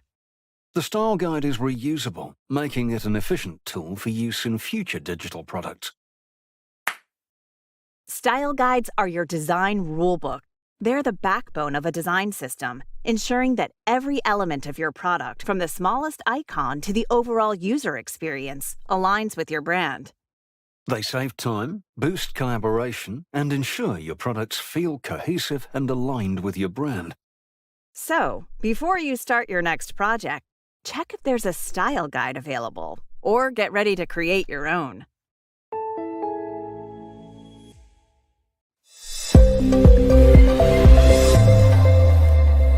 Welcome to the Introduction to Interactive Prototypes. In this module, you'll learn about why interactive prototypes matter and when to use them. You'll explore some popular prototyping tools and practice creating your own prototype. Have you ever wondered how your favorite apps or websites feel so intuitive and easy to use? I have noticed that and wondered about it. What's the secret? The key is often something called interactive prototyping. Think of it as building a test model before manufacturing a car. It lets you experience and refine a product's design before investing too much time and money. So, an interactive prototype is like a practice run for your design? Exactly. You get to see how people interact with it, find any issues, and make improvements before the final launch. You figure out things like button placement, menu organization, and even how to label things clearly. Want to test drive one? Definitely. Here's an interactive prototype I created for a new e-commerce app. Whoa, it feels like the real thing. I love how easy it is to browse products and add them to my cart. But, I'm not sure how to get back to the home screen. Good feedback. I'll definitely make that clearer. How's this? Much better. Now I can easily navigate right back to the home screen. Now, I'd like to see some similar products, but I'm not sure where to look. Ah, I see. Maybe we need a related products section right here below the description. Take a look now. Perfect. That makes it much easier to find things I might like. In fact, it's easier to navigate through the whole app. By having real people like you test our prototype, we can gather valuable feedback and make our app even better. In this module, we'll learn all about interactive prototyping. We'll cover why they matter, when to use them, how to choose the right tools, and how to design for usability and refine your prototypes, including organization, hierarchy, and labeling. By the end, you'll be able to create prototypes that are not only visually appealing, but also intuitive and user-friendly.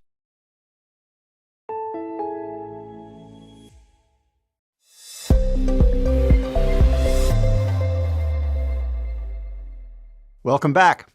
Now, picture this. You're designing a new grocery shopping app. You've made sketches and created a beautifully designed high-fidelity mockup that looks amazing. So far, so good, but does it work the way you envisioned? That's the part that people are going to care about. By the end of this video, you will be able to define interactive prototypes, describe their advantages in communicating design ideas, establishing user flows, and gathering feedback, and explain the difference between static and interactive prototypes. Let's get started.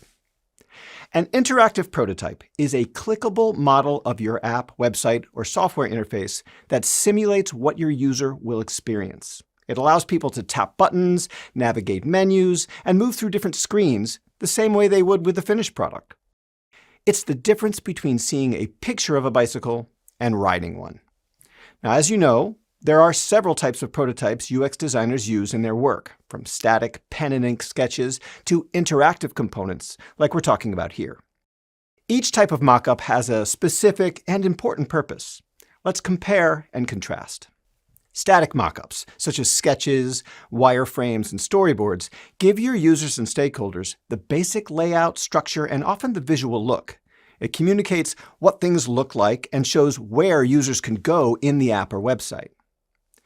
Interactive prototypes, which include simple click-throughs to fully interactive models, show users and stakeholders what it feels like to use the site or app. They can make selections, navigate to different areas, and get a realistic sense of the space.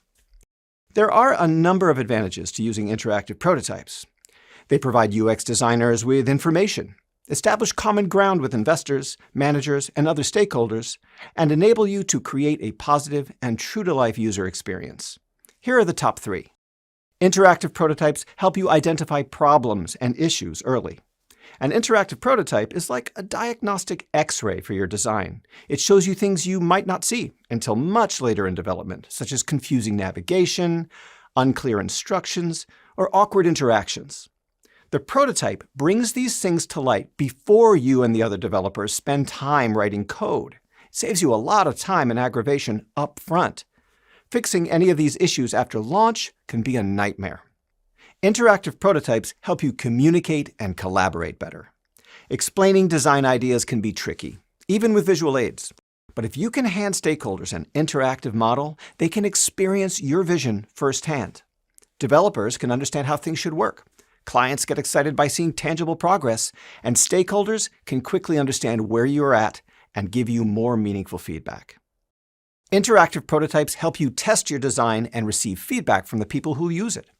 Through user testing and observation, you can see how people instinctively navigate your design and where they encounter friction. Do they easily understand how to complete core tasks, or do they find the navigation confusing? Do they show concerns that you hadn't known or considered in the design? Their feedback allows you to refine your app or site as often as needed to create a positive user experience. But don't overcomplicate things if you don't need to. Although they're powerful, interactive prototypes aren't the only solution.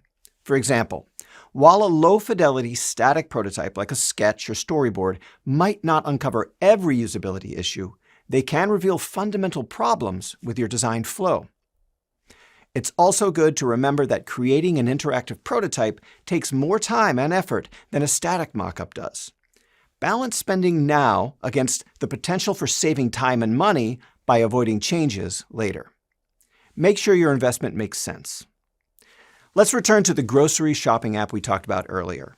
An interactive prototype can help you better communicate your vision, as well as test the item search function to see whether users find the search bar intuitive and get the results they expect. Simulate adding products to the cart to see if it's easy to add items and adjust quantities, and to make sure users clearly understand how the cart system works. Allow users to walk through checkout to validate that the steps to complete a purchase are smooth and don't lead to abandoned carts. Pursue further user testing to gain even more insight to make this app more successful and uncover where improvements are needed. Interactive prototypes can transform the design process, giving you a hands-on way to test, communicate, and refine your ideas. Sure, creating them takes a bit more effort up front, but they can usually save you time, money, and headaches down the line. And more importantly, give users the positive experience they want. Until next time.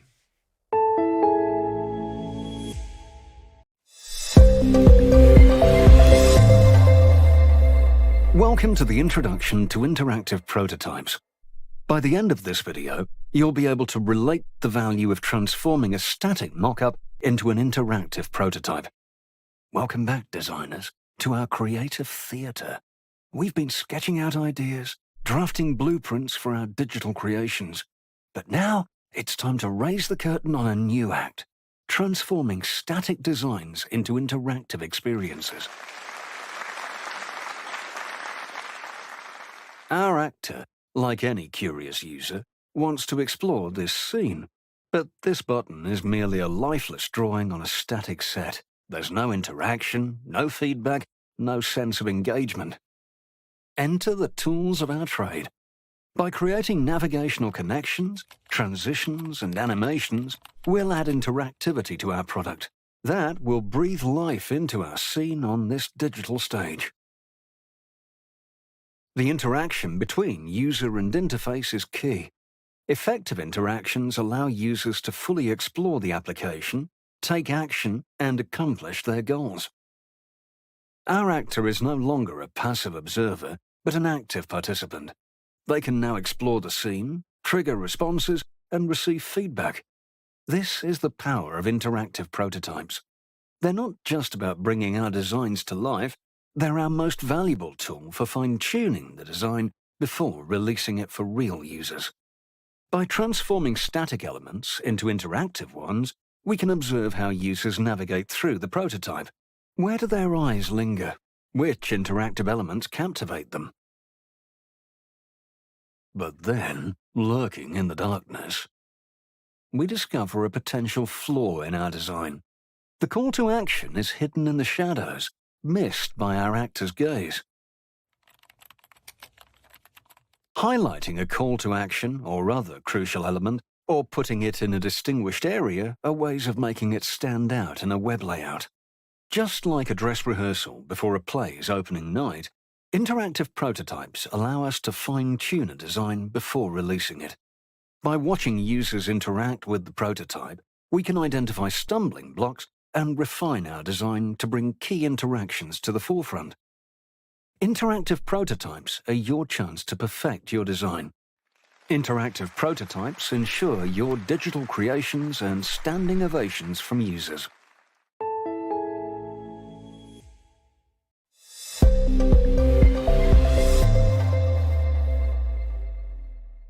Hello, and welcome back. Like we said earlier, high-fidelity prototypes are powerful tools that enable you to test user flows, identify issues early, and refine your design before development. Choosing the right prototyping tool depends on your project's needs and your team's preferences. Today, we'll take a look at 3 industry favorites: Figma, Adobe XD, and InVision. At the end of this video, you'll be able to identify key features of these popular prototyping tools and describe their basic functionalities. Sound good? Then let's get started. Let's start by talking about Figma, which offers a streamlined approach to the entire design process for both designers and design teams. Here's how it does this. One platform for a seamless workflow. Instead of requiring design teams to use one software platform for design and another for prototyping, Figma gives you the ability to handle everything in your design on a single platform, from wireframing and UI design to creating interactive prototypes. The one platform approach means faster iterations and a smoother design flow, which is especially helpful for smaller design and development teams. Real-time collaboration. Figma's real-time collaboration features empower multiple designers to work on the same design file simultaneously. Team members can see changes instantly, discuss ideas, and provide feedback on the go. This encourages and enables a more collaborative design process and helps keep everyone on the same page throughout the project. In addition to these assets, Figma also offers a few core functionalities to enhance your design work. They are hotspots, which define clickable areas on your screens that allow users to navigate through your prototype, simulating how they'd interact with the final product. For example, a hotspot on the profile picture in a social media app might take you to the user's profile page. Transitions and animations, which can add polish to your design. Figma lets you define how screens transition from one to another via smooth slides, fades, or even micro-interactions, subtle animations that can enhance user experience, such as a button that changes color when clicked, subtly indicating the user has selected it. The next tool we'll talk about is Adobe XD, which is part of the Adobe Creative Suite. One of Adobe XD's strengths lies in its tight integration with other Adobe products like Photoshop and Illustrator, which enables a smoother workflow if you're already familiar with the Adobe ecosystem. A few other features that set Adobe XD apart are voice prototyping. Adobe XD lets you create prototypes that respond to voice commands, which is particularly useful if you're designing voice-activated features for smart speakers or virtual assistants. Auto Animate. The tool's Auto Animate feature generates simple animations based on the changes you make to design objects. An example would be a button that transforms to another state when it's clicked or touched. Like the previous tool, Adobe XD features core functionality designed to make your prototypes more engaging, such as hotspots that can be used to link different screens in your prototype, transitions, which include a variety of options like slide, dissolve, and push. The third prototyping tool we'll talk about is InVision. InVision is most noted for improving collaboration and feedback for the design team and for the clients, stakeholders, and even users who interact with your prototypes to learn about your design vision and to test how well it meets their wants and needs. InVision's Collaboration Hub is a platform for sharing prototypes and gathering feedback. It offers commenting and annotation features that make it ideal both for teams working remotely or collaborating with clients. Individuals can easily leave comments and suggestions directly on the prototype, often streamlining the feedback and iteration process. InVision also offers other features to help you refine your designs, such as prototyping from images. InVision lets you import images directly into your prototypes and add hotspots and interactions, transforming them into interactive prototypes. This can save time when you're transitioning from the initial design concepts into more interactive testing and iteration phases. Version history and integrations. The tool's version history allows you to revert back to earlier versions of a prototype when necessary, which can provide enhanced flexibility to do things like trace issues back to their source. InVision also integrates with project management tools like Jira and Slack to streamline workflows by keeping everything in one central location. Selecting the right prototyping tool depends on a number of factors, including your specific needs and preferences. You need to think about your team's size, existing software stack, and the complexity of the project. And keep in mind the fact that each tool has its strengths. We encourage you and your team to experiment with free trial versions of each tool to see which works best for you.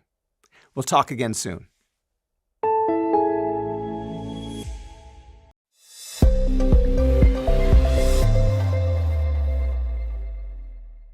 Welcome back. This time, let's start with a quick recap. A mockup is a visual representation of your app or website, showcasing the layout, colors, and overall style. Mockups are essential in the design process. However, they can often lack the ability to illustrate the functionality and flow of the app, website, or software interface you're building. That is, unless you add some interactivity to your mockups and bring them to life. At the end of this video, you will be able to describe the process of adding interactivity to existing mockups using a chosen prototyping tool, as well as discuss how to create hotspots, define user flows, and animate transitions. What are the advantages of adding interactivity to your mockups? There are 4 very good reasons. They are a realistic user experience. As beautiful as it may be, a static mockup can't replicate the experience of using an app or website. Adding interactivity allows users to actually use the mockup, tap buttons, navigate through screens, and get a genuine sense of how the final product will behave. The ability to test and refine early. Adding interactivity to your mockups can help you spot potential usability problems, confusing navigation, or flawed interactions before you commit to development. So, if the progress bar on your workout session app doesn't update smoothly, you can identify the issue and fix it before you put it into development. Enhanced communication. It can be difficult to try and explain complex navigation with just words and pictures. But adding interactivity allows the design team, developers, clients, and other stakeholders to experience your ideas, which leads to faster approvals and clearer communication. An interactive demonstration is more convincing than a static mockup in doing things like securing buy-in from investors. To impress clients and stakeholders, a polished, interactive prototype does more than communicate the idea. It elevates your design presentation.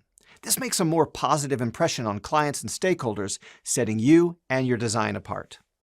Now that you know why you should do it, let's look at how. We'll use Figma for this demonstration, but no matter which tool you use, the core concepts will apply. Let's assume you have your mockups ready. Step 1, import your mockups. Most prototyping tools allow you to directly import your existing design files. This gives you a solid foundation to build on. Step 2, define hotspots. These invisible buttons make your mockup interactive. Simply place a hotspot over a menu icon, a search bar, or a like button. When a user clicks on the hotspot, it triggers an action. Hotspots are the primary way to transform static mockups into interactive experiences. Step 3, link the hotspots. Next, tell each hotspot where to take the user when they click on it. This creates the user flow, mimicking the way the users will move through your app or website. Step 4, add transitions for smoothness. Choose how each screen will transition to the next one to give the prototype personality. Experiment to figure out what feels most natural for your product. For example, while a basic slide might work, a subtle fade or a custom animation could enhance the experience. Smooth transitions enhance the overall polish and user experience. Step 5, test drive it. Once you've linked some hotspots and added transitions, start interacting with your prototype. Does it flow intuitively? If not, you can make adjustments as needed. Pro tip, try micro interactions, which are small animations that enhance the user experience and provide subtle feedback, like changing a button color once it's been selected. Most prototyping tools have features for adding these little touches. That's the basic process for adding interactivity to your static mockups. But many prototyping tools can offer you even more possibilities, such as simulating form inputs, which helps you design and show how users can type into search bars, enter details on forms, and link those to some basic responses. Testing different screen sizes to make sure your design adapts well to various devices, such as smartphones, tablets, and desktops. Integrating with user testing. Many prototyping tools integrate with user testing services, allowing you to collect feedback on your interactive mockups so you can refine and improve them or simply use the notes for development. As you can see, adding interactivity to your mockups takes your design from a static concept to a much more realistic and dynamic experience. This is a powerful skill for a UX/UI designer like yourself. But like any skill, you don't get it by watching a video or reading an article. Knowledge becomes experienced through practice, as we've said before. And don't be afraid to experiment and explore features on the prototyping tools you use. We'll talk again soon.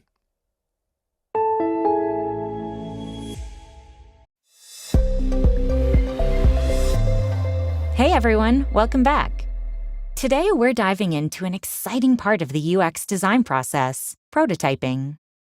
Think of prototyping as creating a lifelike model of your digital product. It helps you test ideas, catch issues early, and get valuable feedback before you invest time and resources in full development. We'll focus on Figma, a popular design tool known for its prototyping capabilities. By the end of this video, you will be able to differentiate wireframes, mockups, and prototypes.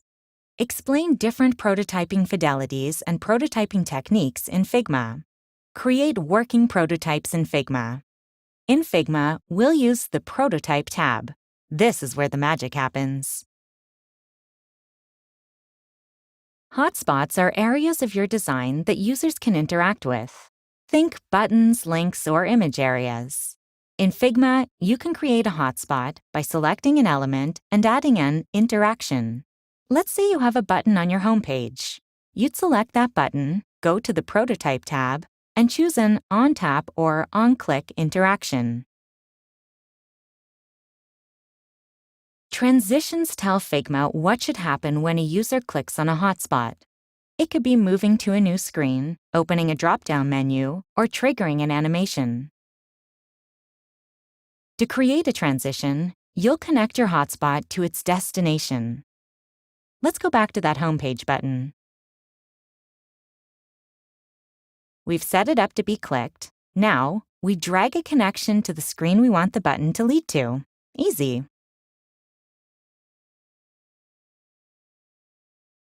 A user flow is a visual representation of the path a user takes through your product.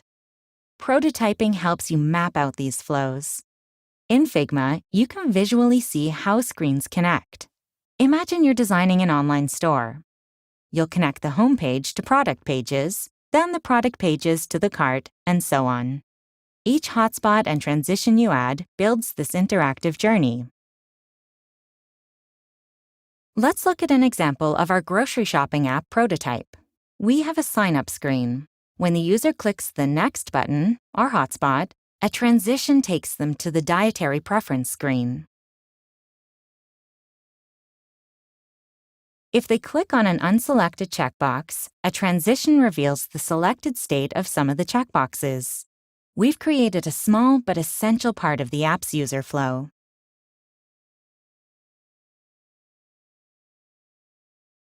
You can make prototypes as simple or complex as you need. For a basic website, you might just need a few screens.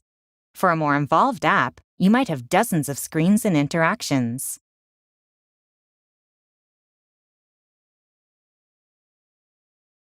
Here are some pro tips for effective prototyping. Start simple. Don't try to prototype everything at once. Focus on the key interactions and user flows. Test early and often. Get feedback from others to catch any usability issues. Remember, your goal is to create the best possible user experience. Iterate and improve. Prototyping is an iterative process. Don't be afraid to experiment and refine your designs. Have fun. Prototyping is a creative and rewarding part of the UX design process. While we focused on Figma today, other prototyping tools like Adobe XD, InVision, and Sketch offer similar features. The best tool for you depends on your personal preference, budget, and the complexity of your project. Don't be afraid to experiment and find the one that suits your needs best. Prototyping is a powerful tool in your UX design arsenal. It's a bridge between your ideas and the final product. By mastering prototyping, you'll be able to create more intuitive, engaging, and user-centered designs. Now, it's your turn to start prototyping.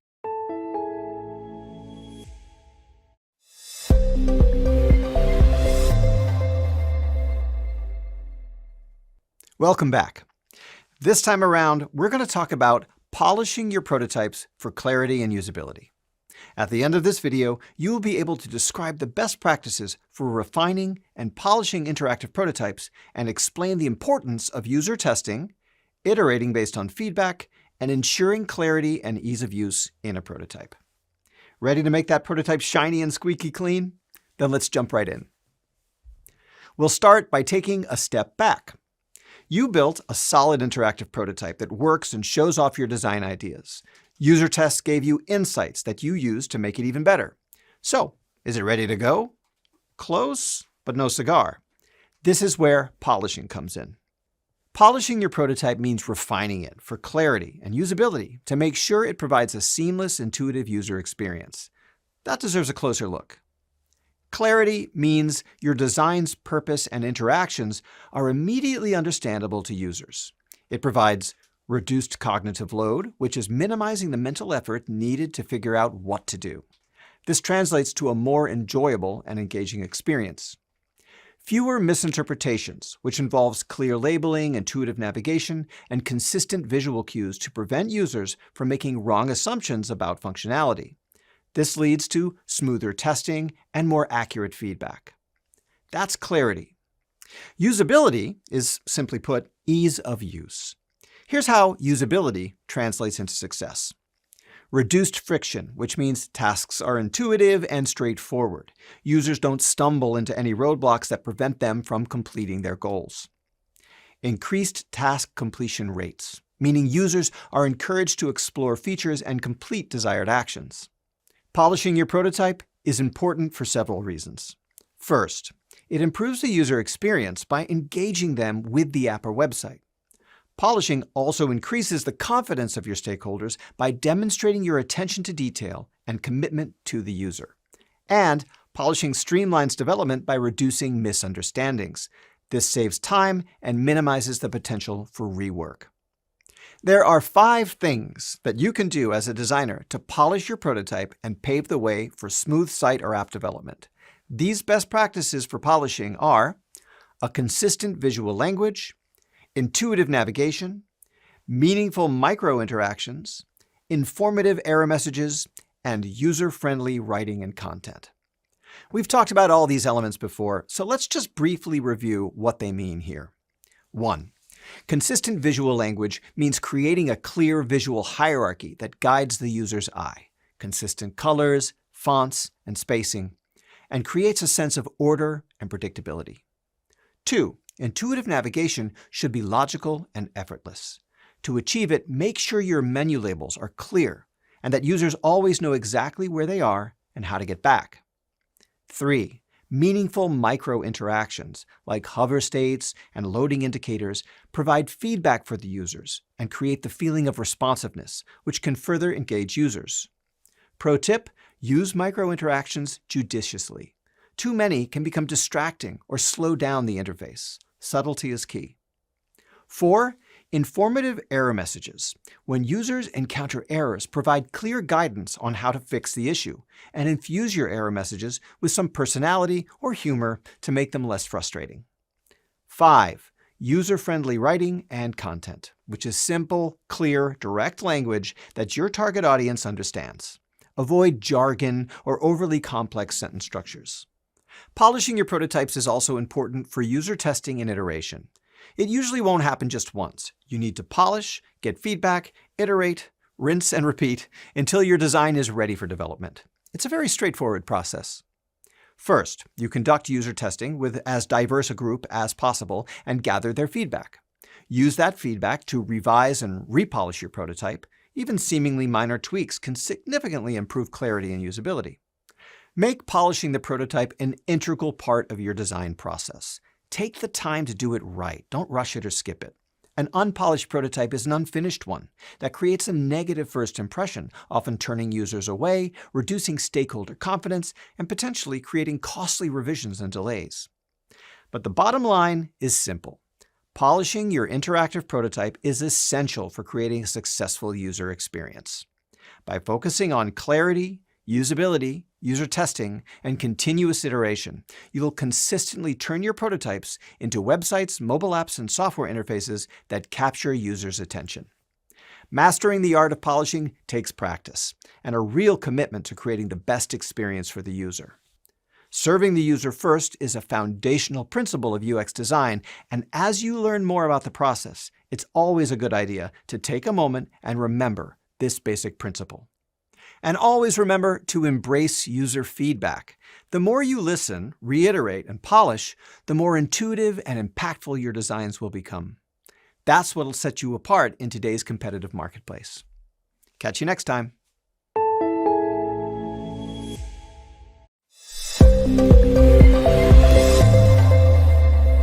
Welcome to the Interactive Prototypes Wrap-Up.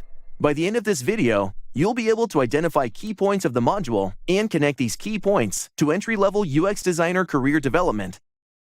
Norma, I'm thrilled to finally show you the interactive prototype for your new app. Interactive? So it's not just a static design anymore?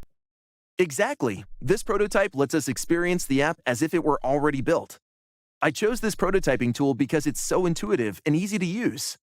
Even without coding skills, I was able to quickly create realistic interactions and transitions that truly captured the feel of the app. Wow, this is incredible. I can really see how the user flow works now. But wait, what happens if I click this button? Tap on it and find out. Wow! The items added to your cart. See how that simple animation makes the interaction feel real? Prototypes help us fine-tune these details. Interactive prototypes offer lots of benefits throughout the design process. They unlock the full potential of our designs. They're also a great way to get your feedback as a stakeholder. That makes sense. And it's so much easier for me to understand the design when I can actually interact with it. Interactive prototypes let designers communicate the vision and give you a sneak peek into the future of your app. Remember how we discussed making the ordering process easier?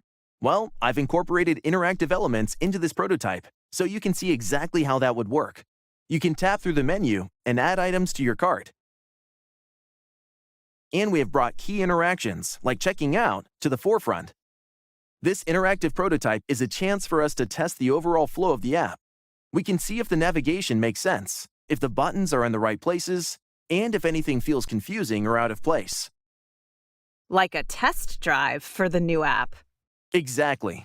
It shows us where to refine and improve the design to ensure a smooth ride for your customers. So, your feedback is invaluable. As you try things out, let me know if anything feels clunky or unclear. We can make adjustments on the fly and try them out. We want the final product to be as user-friendly as possible. And so do I. This is exactly what I was hoping for. I'm glad. That's the power of interactive prototypes. We use them to take our designs from concept to reality, one click at a time.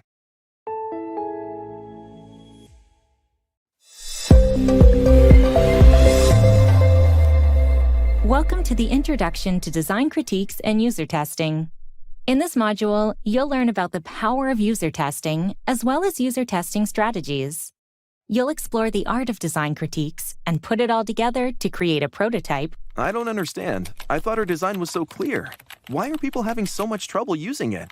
I know, right? We put so much thought into making it intuitive, but the feedback we're getting is brutal. Remember how excited we were about those sleek menus?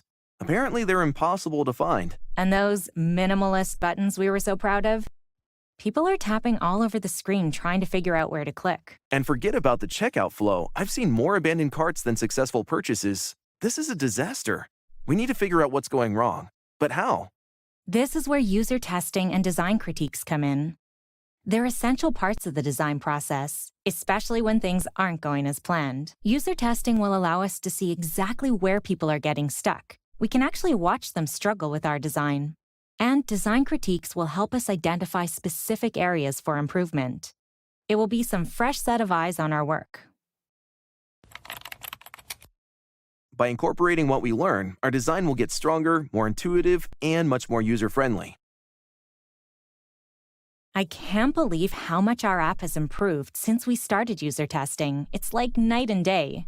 I know. Remember the confusing navigation? Now it's much more intuitive. And those tiny buttons? We made them bigger and more visible. No more searching or accidental taps. And the checkout flow is so much smoother now. We've seen a huge increase in completed purchases. It's amazing what a difference listening to users and getting feedback from other designers can make. Absolutely.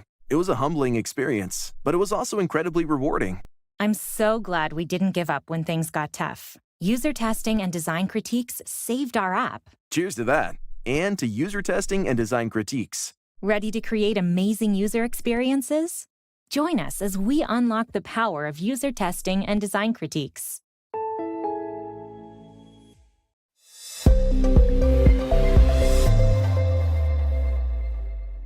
Hello, and welcome back. Perspective is important. As an aspiring UX designer, you should always put the user first and design your websites, apps, and software interfaces to meet their wants and needs. You probably already do this, building it as a habit as you move through this training. But how do you know you're actually meeting their wants and needs? By the end of this video, you will be able to define user testing and its importance in the UX design process and explain how it helps you identify usability issues, validate design decisions, and achieve a better user experience. User testing is the tool you use to see if your prototypes are accomplishing your design goals. It can be defined as the process of observing and gathering feedback from representative users as they interact with your prototype. In other words, you're inviting people to test drive your website or app before it goes into development to see how they respond to it. There are a number of user testing strategies available that you can use for validating whether your prototypes are achieving their goals, but they all fall into one of two categories. Moderated testing, which is where you guide users through tasks and ask questions to understand their thoughts and behaviors. Unmoderated testing, which is where users test the prototype on their own and provide their feedback through surveys, recordings, or automated tools. User testing can be conducted in a controlled in-person setting or can be done remotely using video conferencing tools to increase your access to target users. User testing is a truly essential part of the UX design process for 3 reasons: uncovering any issues early in the process, validating design decisions, and delivering an exceptional user experience. All of these reasons should be familiar to you, so let's dig a little bit deeper into each of them to see exactly why there's such a big deal for UX design. We'll start with uncovering usability issues early on. No matter how well your design works on paper, real users from your target demographic can discover roadblocks in practice. These could include confusing navigation. Can the users you're testing find the features, products, or information they need quickly and easily, or do they struggle? Further user testing and interviews around this point can help you narrow down the root problem or problems. Unclear instructions. Are your prompts and labels easy to understand? If there's confusion, is it global or local? Again, this is another area where you need to get more user input to determine the specifics. Painful interactions. Are there friction points or actions that feel clumsy to perform? What are they? What makes them clumsy? Not to sound like a broken record, but conduct more tests and questions to determine specifics. Correctly identifying and catching usability issues during the prototyping phase saves you significant time, money, and headaches in development. The second reason for user testing is validating your design decisions. Design is as much art as it is science, so designers tend to have strong motives and intuitions behind their choices. But intuition needs validation. User testing helps you as a designer see how the user's perspective aligns with your own in these areas. Multiple solutions. There might be 2 or more approaches for a certain feature. User testing can reveal which one your target audience prefers. Assumptions versus reality. Do your assumptions about what users need or want actually line up with their behavior? If not, you need to adapt. Unexpected wins. You could learn a few things about your design sense as well. Users might interact with your prototype in surprisingly delightful ways, showing you unexpected strengths in your design. The third reason for user testing is delivering an exceptional user experience. Keep in mind that the ultimate goal of every UX design is to create products that users not only can use, but enjoy using. User testing increases your understanding of their preferences in 3 areas. Empathy. User testing helps you step out of your own perspective and into the headspace of your users. Reaching beyond functionality. User testing can reveal emotional responses. Do users feel frustrated, delighted, intrigued, or bored? Meeting unarticulated needs. Users might not be able to verbalize specific preferences, but will show you if you observe their behavior. For example, if they keep returning to a certain feature, it indicates they value it. User testing is an invaluable tool in the UX designer's toolkit. It empowers you to move beyond assumptions and into data-driven design decisions. Remember, UX design is not about creating what you think users want, but about designing what they truly need. User testing is your key to understanding this distinction. Until next time.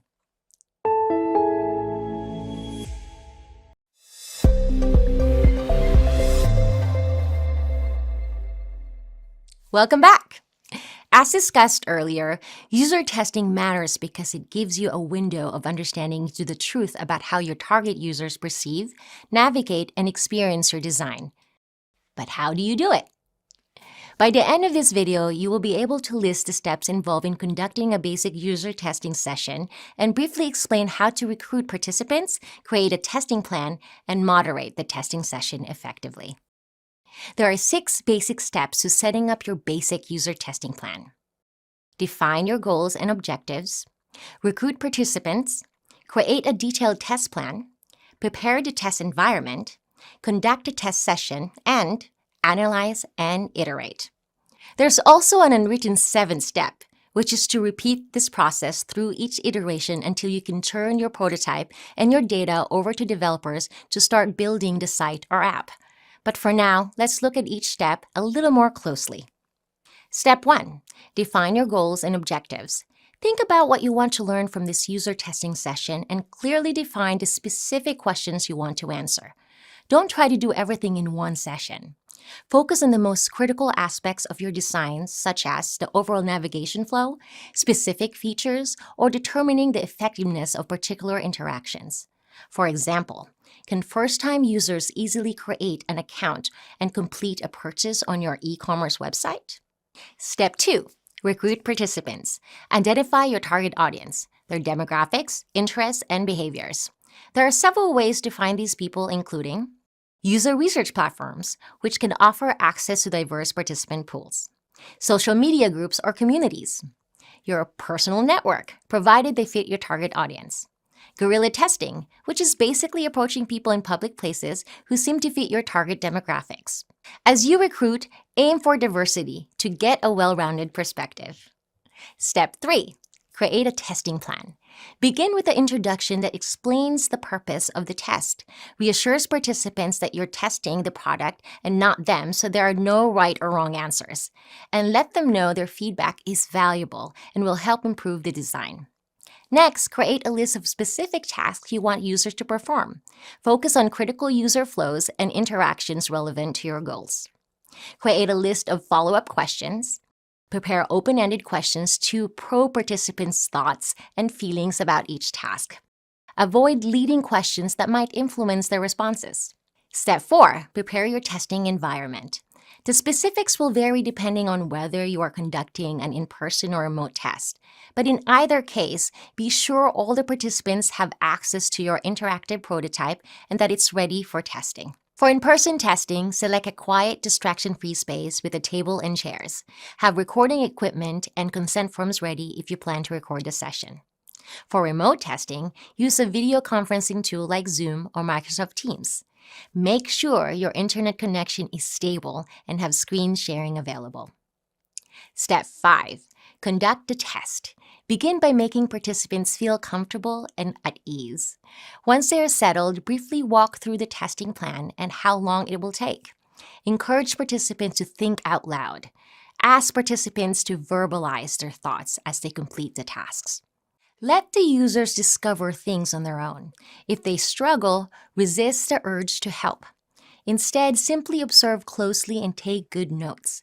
Pay attention to their actions, facial expressions, and verbal cues.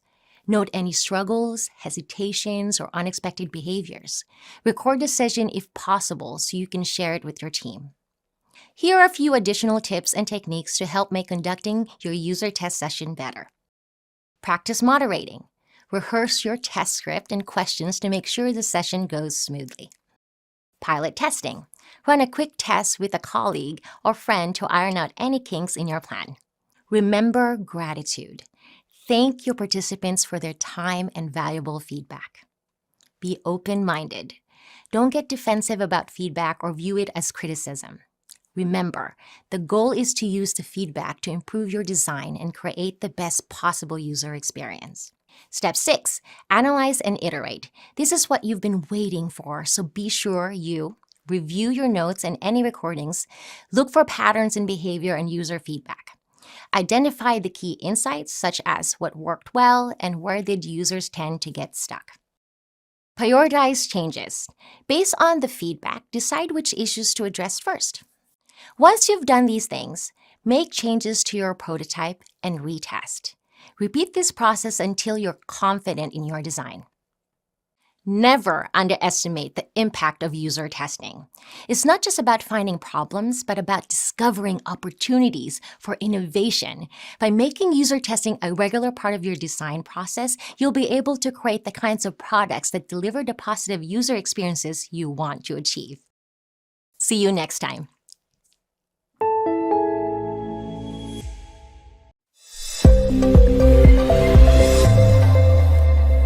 Welcome to Different Types of User Testing. By the end of this video, you'll be able to explain the different types of user testing methods. Okay, so we've established that user testing is crucial, but there are so many different types. Let's think about which one is right for us. That's a great question. Like choosing the right tool for the job, each type of user testing has its own strengths and weaknesses. Let's start with moderated and unmoderated testing. For moderated testing, someone is there to ask questions and observe the user's reactions in real time. It gives us more immediate insights, but it's also more time-consuming and expensive. Unmoderated testing lets users complete tasks on their own, and their interactions are recorded for later analysis. Unmoderated testing is great to get feedback quickly from a larger number of users, but we might miss some of the nuances in their behavior. Then there's remote versus in-person testing. Remote testing is flexible and convenient. It's great for getting feedback quickly and reaching a diverse group of users. But you miss the small cues you get from being in the same room with someone. In-person testing gives us a deeper understanding of the user's reactions. You can read body language, see facial expressions, even hear the subtle changes in their voice. This helps us understand not just what they're doing, but also how they feel as they interact with our design. Eye tracking studies are a special type of testing that lets us see exactly where a user is looking on the screen. It reveals exactly what catches their attention and what they might be missing. There's a perfect opportunity for some guerrilla testing.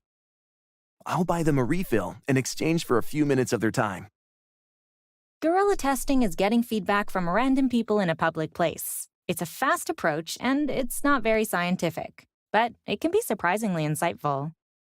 You wouldn't believe it. They had the exact same problem finding the shopping cart that you and I noticed. Maybe we're onto something. Now it's all about finding the right balance for our project. I think we can start with some remote unmoderated testing to get a broad overview, then do some in-person moderated testing to look deeper into specific issues we find. Maybe later we can try some eye tracking to see how users scan our layouts. Sounds like a plan. A good user testing strategy can take the guesswork out of our designs and help us create products that people love. Put your designs in front of real users and see how they interact with them. You'll gain invaluable insights that you can't get any other way.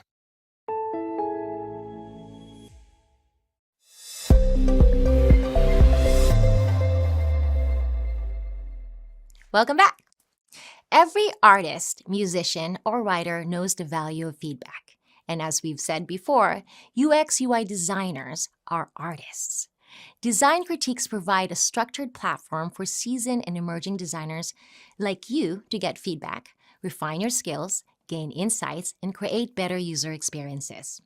By the end of this video, you'll be able to define a design critique and discuss the principles of constructive design critiques, highlighting the importance of focusing on the design, not the designer, and offering specific actionable feedback. Let's start with the basics. What exactly is a design critique? A design critique is a structured conversation where you and your peers or mentors share feedback, insights, and suggestions about your design to make it better. Design critiques are important because they give you a different perspective on your work. It's easy to get so involved with your designs and ideas that you might miss a flaw that'd be obvious to someone else, or you might not be considering all your design options. Design critiques can help you uncover blind spots, challenge assumptions, and spark new ideas that you might not have considered on your own. In addition, design critiques help you enhance your problem-solving skills by making you think more critically and analyze your design decisions. Why did you choose that color scheme? How does that interaction benefit the user? By articulating your rationale and hearing alternative viewpoints, you exercise your problem-solving muscles and often gain a deeper understanding of design principles. Elevate your design quality. Regular critiques create a culture of continuous improvement where you are continually challenged to learn from your mistakes, refine your techniques, and iterate based on feedback, leading to more polished, effective, and user-centered designs. Increase team building and collaboration. Design critiques are a team event, creating a sense of camaraderie and shared ownership of the design process. By giving and receiving feedback respectfully, you build trust and strengthen relationship with your colleagues. Design critiques also help better understand the user's perspective. There are 5 guiding principles for giving and receiving feedback in a design critique. Let's walk through each of them. Principle 1. Focus on the design, not the designer. Sometimes it can be difficult to critique without criticizing, so always keep in mind that the design is what's being evaluated.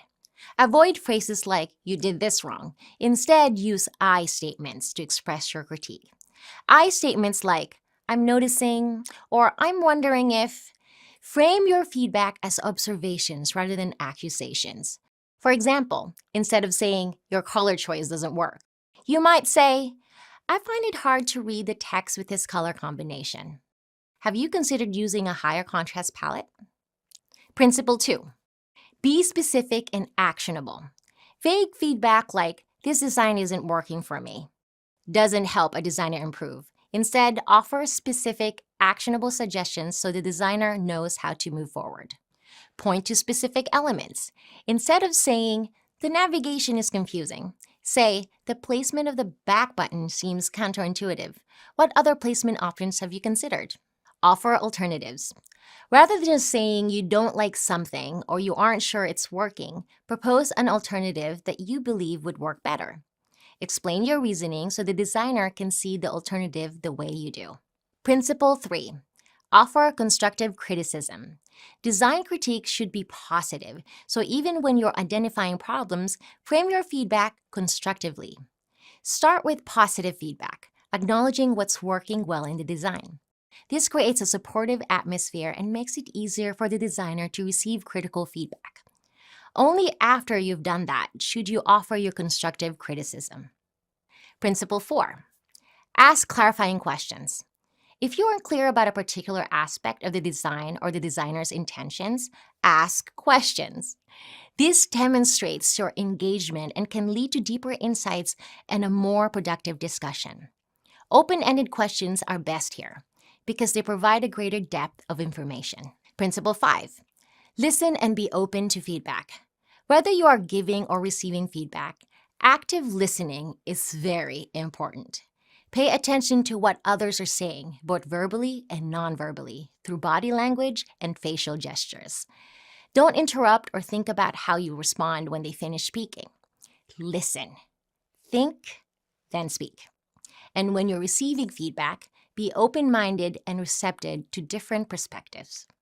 Design critiques are a must-have for your personal and professional growth as a designer. When you engage in critiques, you're also strengthening your ability to articulate design rationale and defend your design choices logically. By embracing the principles we talked about in this video, you can embrace design critiques as a collaborative learning experience that helps you improve your skills, helps your team work together better, and ultimately results in stronger, more effective designs.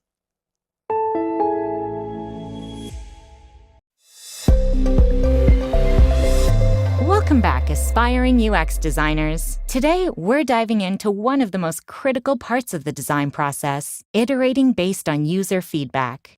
Remember, UX design isn't about getting it perfect the first time. It's about refining your designs to truly meet the needs of your users. By the end of this video, you will be able to turn user feedback into design action items. Iterate on your designs based on your usability test learnings. Let's say we've just completed a round of user testing on this prototype for our grocery shopping app. As you can see, our users are trying to add items to their lists. Some are finding it easy, but others are getting stuck.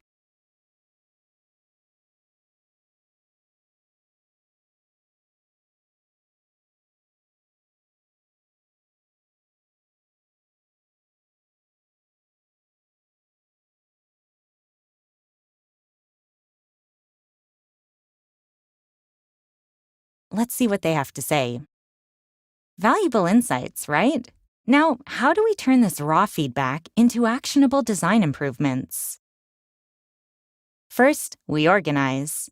I like using a simple spreadsheet.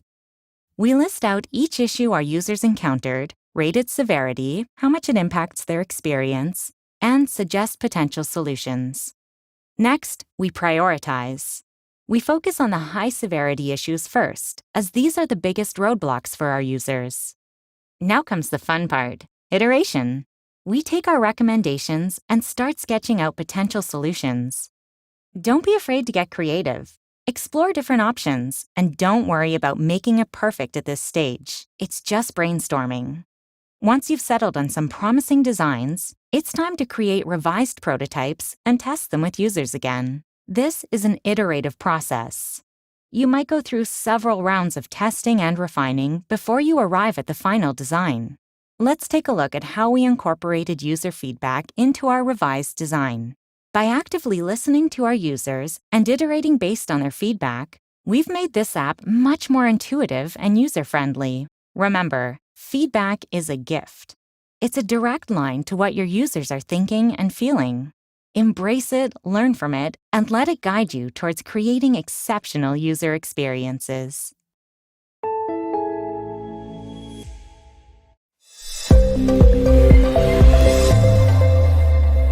Welcome to the Design Critiques and User Testing Wrap-Up. By the end of this video, you'll be able to identify key points of the module and connect these key points to entry-level UX designer career development. Wow, what a journey this has been. It's amazing how much we've learned about putting our users first. It's easy to get caught up in our own ideas, but hearing from real users and our peers is a game changer. Definitely. Now we have a whole new perspective. User testing takes time and effort, but the payoff is huge. It was incredible to have direct access to how users experienced our product in real time. We could see where they were struggling and what they were looking for. It's about seeing firsthand what works, what doesn't, and where we can improve. Exactly. And even small changes based on user feedback made a big difference. Like when we moved that Buy Now button. Users couldn't find that, and we thought it was so obvious. User testing revealed those hidden assumptions we made as designers. And it was empowering to see how changes based on their feedback made a real difference in their experience.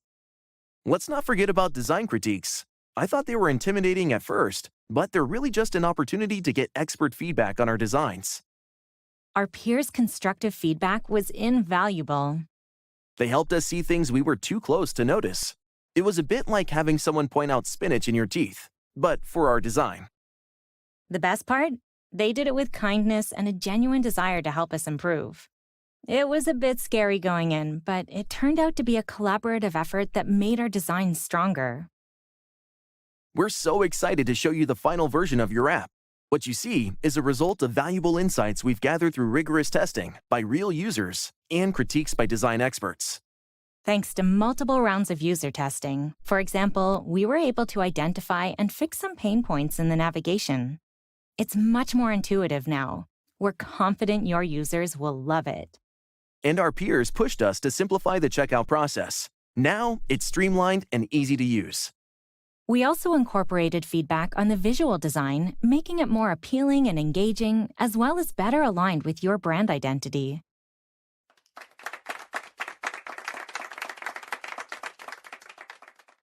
To user testing, it opened our eyes to the ways users actually use our products. And to design critiques, our peers challenged our assumptions and fueled our creativity. Remember, the best designs are built on a foundation of feedback. So get out there, start testing, and design with confidence.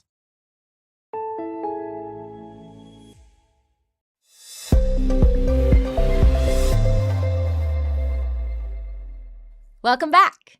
And congratulations on completing the third course in the Microsoft UX Design Professional Certificate, User Interface Design and Prototyping. In this video, we'll briefly review the key information and concepts covered in the course and invite you to keep them in mind as you go forward and continue to build on your knowledge of this material. By the end of this video, you'll be able to identify the key learning points from this course and use them as background as you move forward. So again, congratulations on what you've accomplished so far, and let's get right into the review. In Module 1, Wireframes and Mockups, you explored the building blocks of design, wireframes, mockups, and prototypes, and discuss what makes them different. Wireframes are your initial sketches or screen blueprints outlining the skeletal structure of your interface. Mockups flesh out wireframes with visual details like colors, typography, and imagery. Prototypes make your design more tangible and interactive to test user flows and gather feedback. We also talked about starting broadly with rapid prototyping so you could explore multiple design directions efficiently before committing to a single path, and so that this iterative process can save time and resources by letting you uncover and weed out ineffective ideas early on. Then, in Module 2, Design Systems and Style Guides, you got into the visual realm with design systems and style guides, powerful resources that enable you to establish a consistent visual language and create cohesive user experiences across platforms and devices. You walk through design systems and style guides and saw that design systems act as a single source of truth for your entire team, establishing a shared visual language and creating consistency across all of the touch points of your product.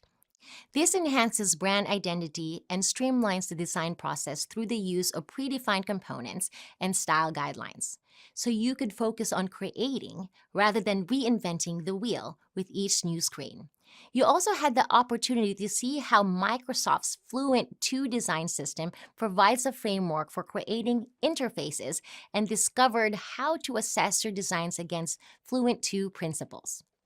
At the end of the day, the most important thing to remember about Module 2 is that a consistent design language creates a cohesive and professional experience for users, which enables them to intuitively understand how to interact with your website, app, or interface, leading to greater engagement and satisfaction.